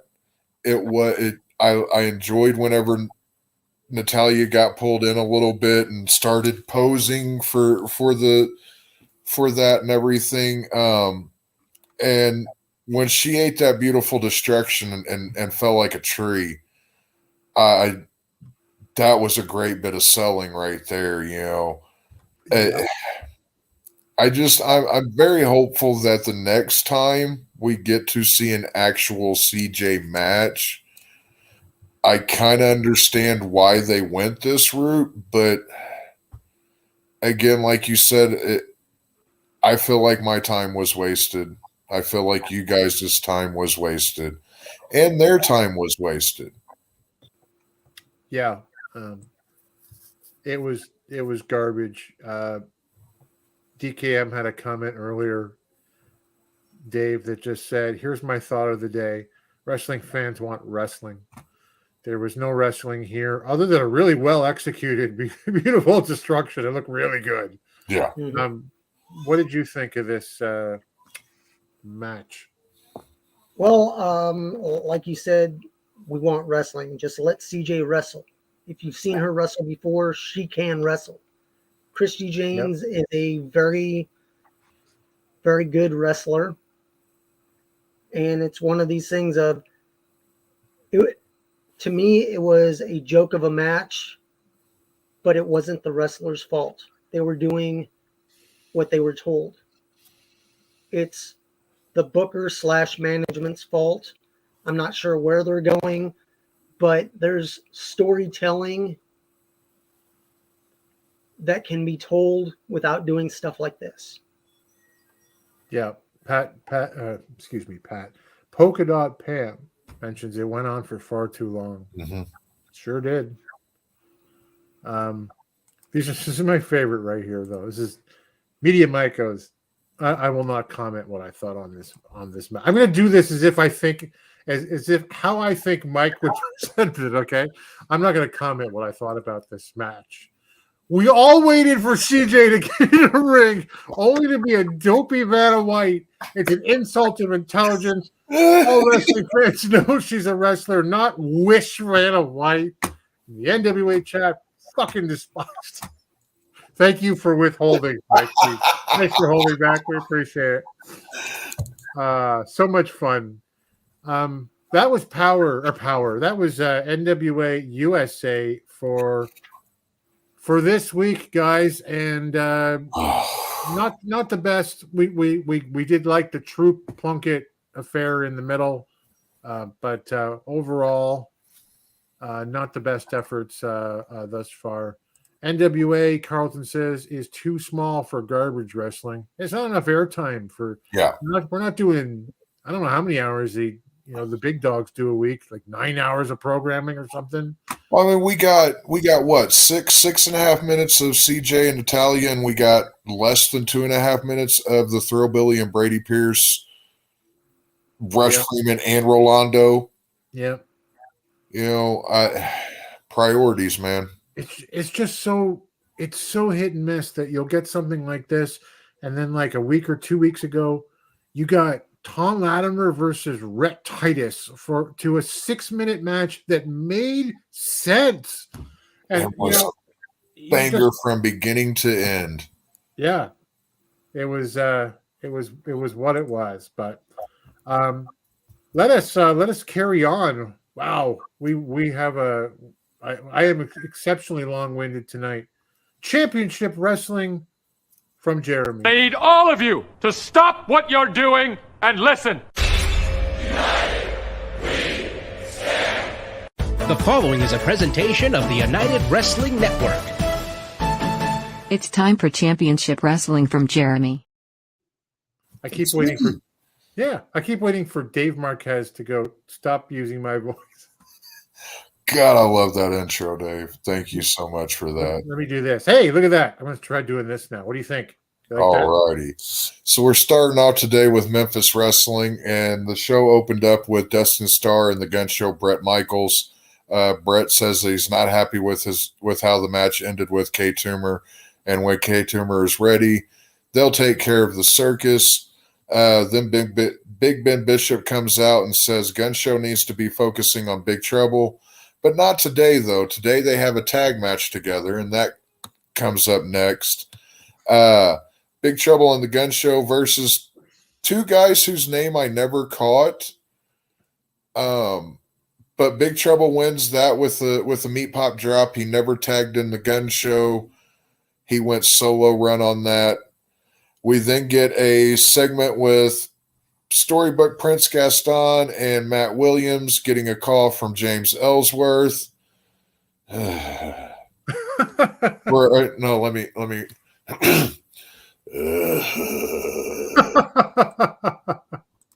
Where is that thing? We got this one. We can do that one in the corner there. Yeah.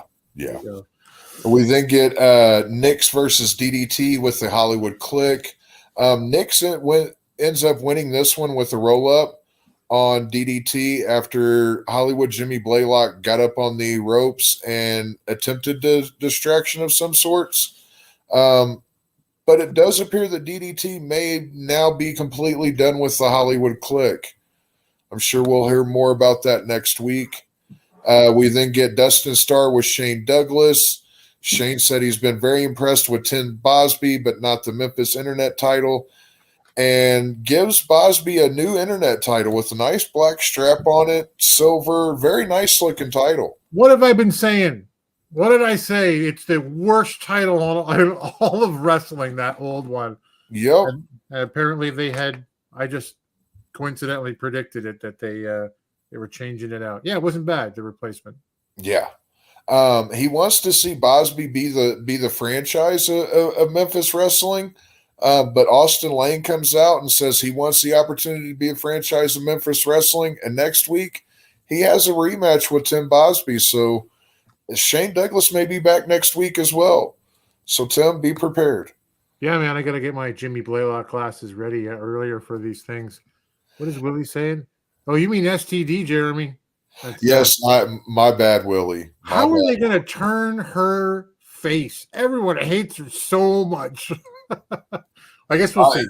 That is a great question, and because she is hated, but in EPW she is kind of a face. Yeah, okay. So I don't know. We then get a video package from Barnabas the Leader taunting K Toomer. We then go to Aaron Roberts versus Galen Ray.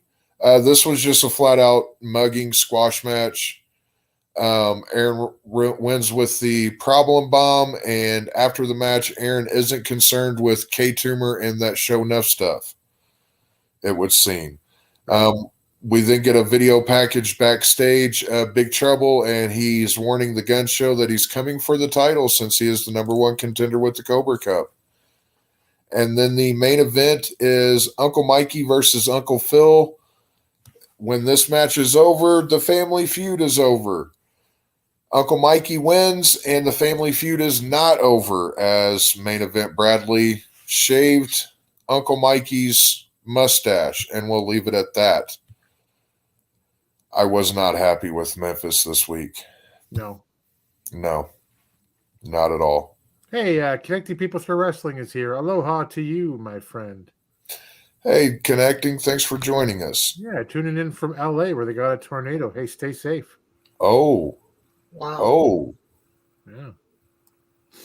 We then jump to Championship Wrestling presented by Car Shield, and we get a cold open match with United Heritage Championship match, Kevin Martinson BHK versus B-Boy.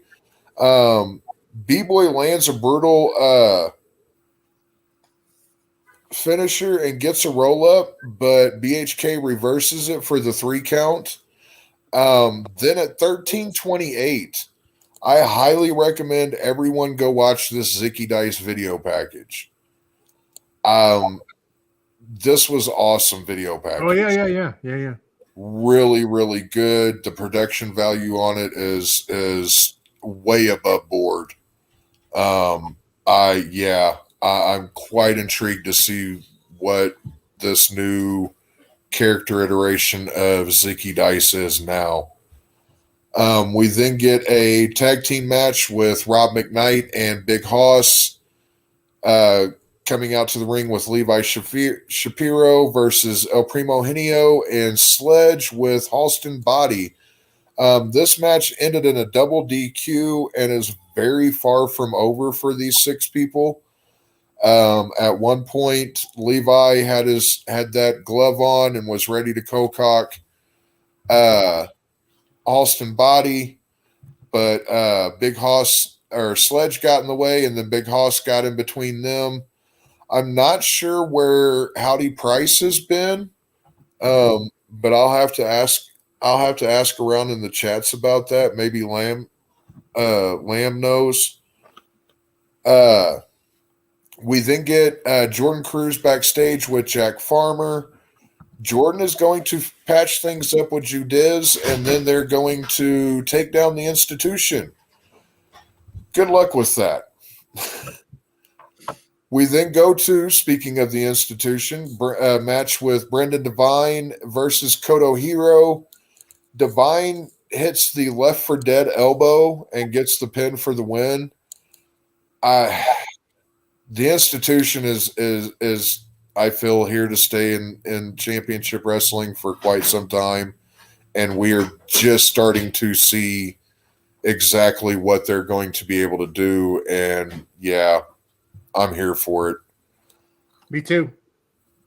We then get a odd little segment with the Wolf Zaddies and Shane Haste. The Wolf Zaddies are talking, and then Shane Haste comes up. Haste is proud of Bad Dude Tito for becoming number one contender, but reminds him that him and TMDK also have number one contenders for the tag titles. And it's suggested that there may be a Wolf Zaddies TMDK type Freebird thing happen here. So it's pretty interesting. Quite interesting.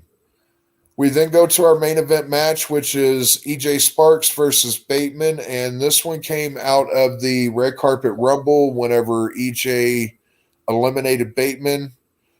Basically, no sooner than he got into the match, if I remember correctly. Right. But Bateman hits a brainbuster, and EJ's able to kick out from it. But Bateman immediately removes that elbow pad and then delivers a hard falling elbow straight to the temple of EJ and is able to pick up the win. Pretty Peter Avalon was out there in commentary for this match. I'm sure that we'll probably see something down the line between Bateman and Avalon in the ring. I'm hoping, fingers crossed anyways. That was championship wrestling presented by Car Shield this week. My favorite match this week was the Divine and Koto Hero match. It was a really good, solid one. And then the tag team match between McKnight and Haas versus Primo Henio and Sledge. I really like the addition of Sledge to Championship Wrestling. A great addition. He's cleaned up his act and really seems to be in a good place and just looks monstrous out there. Yeah, Mike digs him too. He did mention earlier about Memphis that he had the same feelings as you. It's been a rough week, but it's kind of been a couple of rough weeks, a few rough weeks recently. But hey, there you go. So listen, Derby City, I almost said Dirty City. It's a good promotion, Dirty City Wrestling. Derby City Wrestling is coming. Yes. So I don't know, sometimes everybody knows the United Wrestling Network and what it is. I kind of assume everybody does, and just the level we kind of all mutually share in the Alliance family, but like it's basically like a sanctioning body like the NWA used to be, right? Yeah. So you've got Hollywood, which is kind of running just as championship wrestling right now. Yep. You've got Memphis, championship wrestling from Memphis, and now you've got Derby City Wrestling starting up, and they're advertising.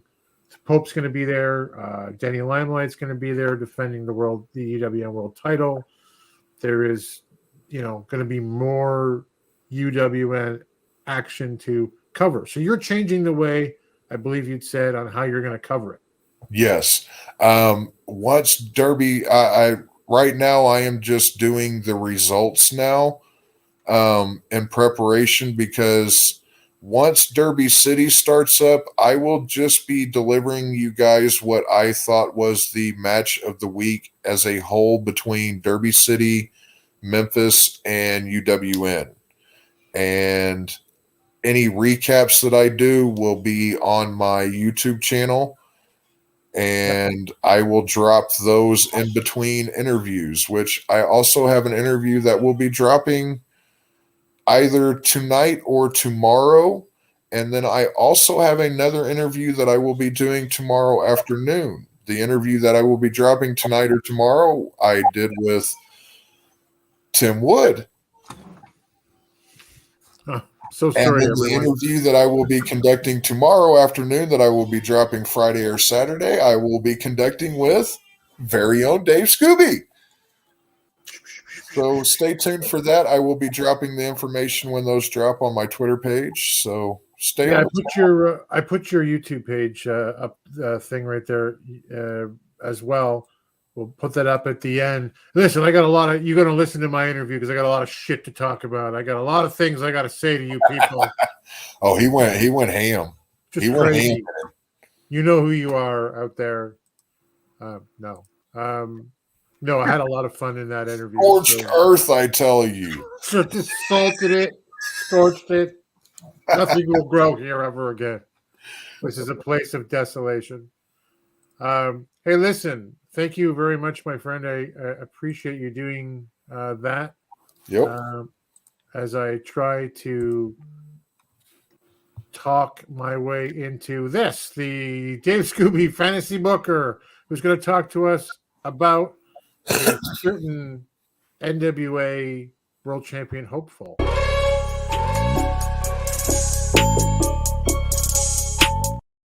I respect you, Booker man. So, Chris Adonis, Dave, will face.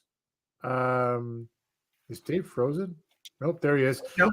He will face Tyrus at NWA 312 for the NWA World's Heavyweight Championship. Where does he end up after NWA 312? Well, I'm keeping my fingers crossed and toes crossed and just hoping to high heaven that he is the new NWA World Heavyweight Champion. I would like to see that. Nothing personal against Tyrus, but I mean, if they're going to go with a new champion, go with a champion that you can stand behind. Nothing against Tyrus, like I said before, but Chris Adonis has never been a quote-unquote world's champion. Chris is a traveling wrestler. If Chris was the champion, would be a traveling champion. I'm not really sure where they're going with him, but he's been with the NWA for quite a while, and what they've done with him really hasn't translated well. The one thing I did like was when he and Rhett Titus were teamed up by Bobby Fulton, and they were brought out to wrestle as a tag team. Right. It was a very good match. If Chris is unsuccessful at 312 in gaining and winning the world championship, put him in a tag team. Either put him back with Rhett Titus or have him use his finishing move as a way to find a wrestling partner. Right. Pam says 2 years for the NWA. 2 years, okay. He's been given a chance as national champion, but they really didn't do anything with him. He wasn't highlighted. He ended up giving back the title. And I mean, it was a really wonky story. It was a weird storyline, I feel, that they told. That bring him back, either if he doesn't win the 10 pounds of gold, bring him back to face Scion and possibly win the national title, and give him an actual run where he defends the belt and is pushed as a champion. Now, my thought is going back to the days of like the WWF, when your main champion was just highlighted at pay-per-views. It's good. Have your champion, if your champion is still Tyrus, have your champion watching some matches, have some interviews, but have them highlighted on the pay-per-views. Right. Whereas then you push your other titles, your other champions on the shows that they can be pushed on the pay-per-views, but push them on the shows as a substitute for your actual champion. Mm-hmm. So, I mean, you could have Titus come in as a tag partner like they did before, but I would like to have them do a master lock challenge. Ooh. Able to either break it or not fall to a count out or a tap, become his new partner, because we have some tag teams, but if you're not using these singles wrestlers to their full potential, tag them up. It looks like they're going to do that with Knox and Trevor. Tag up these two single stars and have them work as a tag team to either put over other wrestlers or put over the belts. Right. And I mean, I would love to see some of the talent that I feel is not being used correctly either have a run as a singles or as a tag team. And in doing so, they can then put over a new team that comes up. I mean, right now, they're short on tag teams. So build up some tag teams that if they're going to have Crockett Cup this year, they're going to need some tags to put in there. You're not able to bring in all these independent tag teams. You're going to have a good, at least 16 teams. And right now, I'd say they have maybe 4 or 5 decent teams that they could put out there from the NWA. Mm-hmm. So that's not even half of a bracket for the Crockett Cup. So it's one of these things. They can go several different ways. I would like to see Chris go into a tag team myself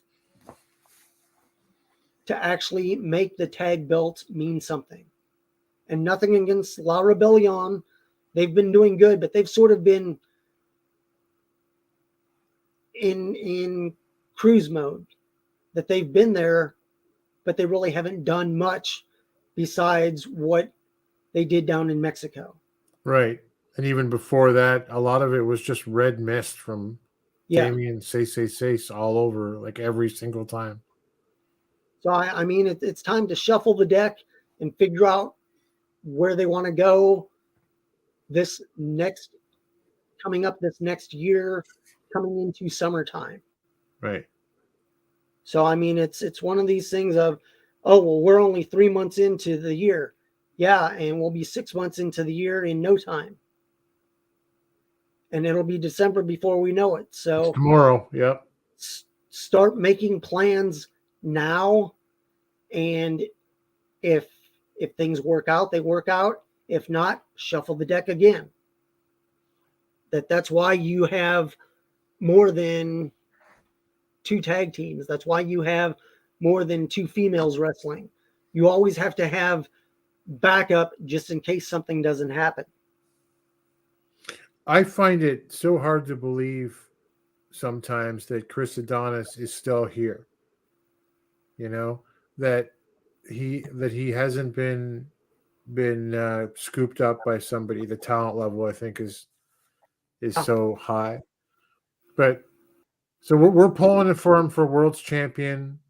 Or like Pam said, right? Putting it out there in the universe, make it happen. But in the absence of that, or the absence of taking a run at the title, if he doesn't win it at 3-1-2, then it's tag team or it's national or mix, shuffling the deck, like you said. Yep. That's awesome. I hope he sticks. You know. Yeah. Well, I mean, if anything, I think it will be a good match with Tyrus, that they're able to work together. They're both sizable gentlemen. Yeah. That Tyrus won't be working down like in Mexico when you're close to a foot taller than your opponent.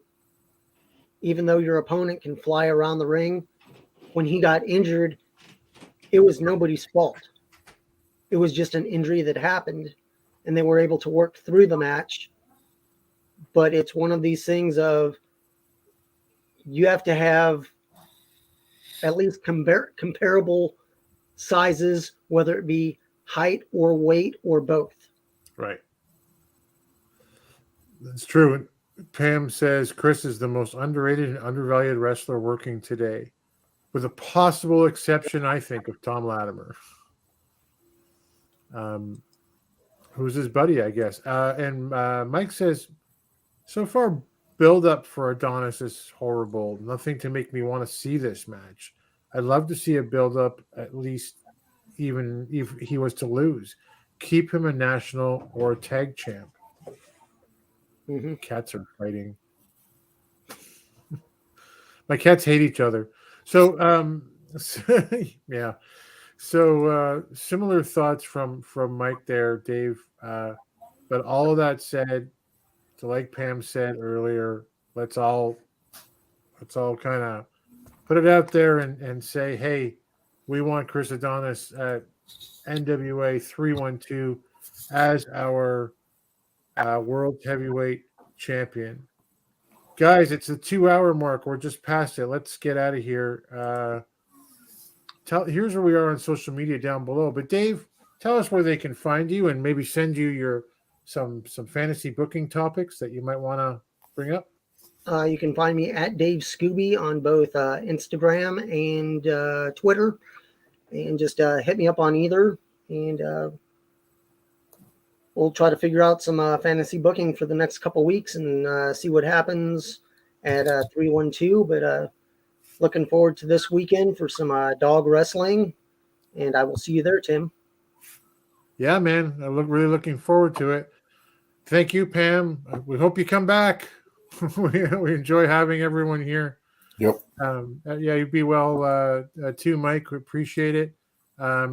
Jeremy, where can they find you online with your new projects? You can find me on Twitter at HJWOTS, and then you can find me over on YouTube at youtube.com/@WORM5559 on YouTube. And while I am at the Alliance Gold on all the socials, or at alliancegold.com, most importantly, the Alliance blog is the Alliance blog at the Alliance blog on all the social medias, and alliance-wrestling.com, our home and native land.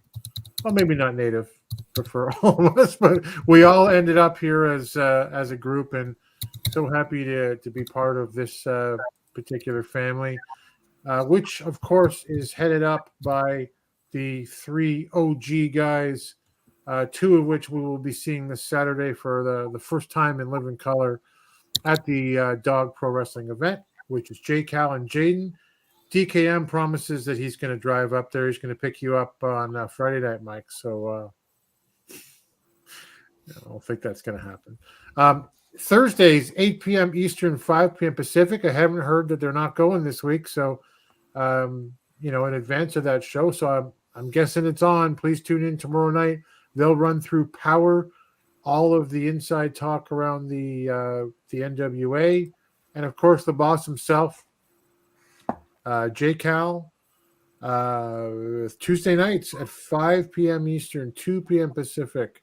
It's the hour before Power. It's the pre-party with J. Cal as he runs up what's going to happen on Power that particular evening and spends the hour with you guys. Thank you all very much for being here. Yes, we appreciate it. Nice lively chat tonight. Lots of people online watching, and we'll see you guys. We'll see you Saturday, and if anyone else can make it up there to see Dave and Jay and Jaden and I and Rick Del Santo, we hope to see you at the dog event. But until then, we'll see you at the matches. Thanks for joining the stream. This has been a presentation of Alliance-Wrestling.com. We genuinely appreciate your support. Would you consider subscribing so you'll never miss a future episode? I'd also like to remind you we do a live stream every Tuesday at 5 p.m. before NWA Power. You can find us on social media at The Alliance Blog. And until next time, we are The Alliance.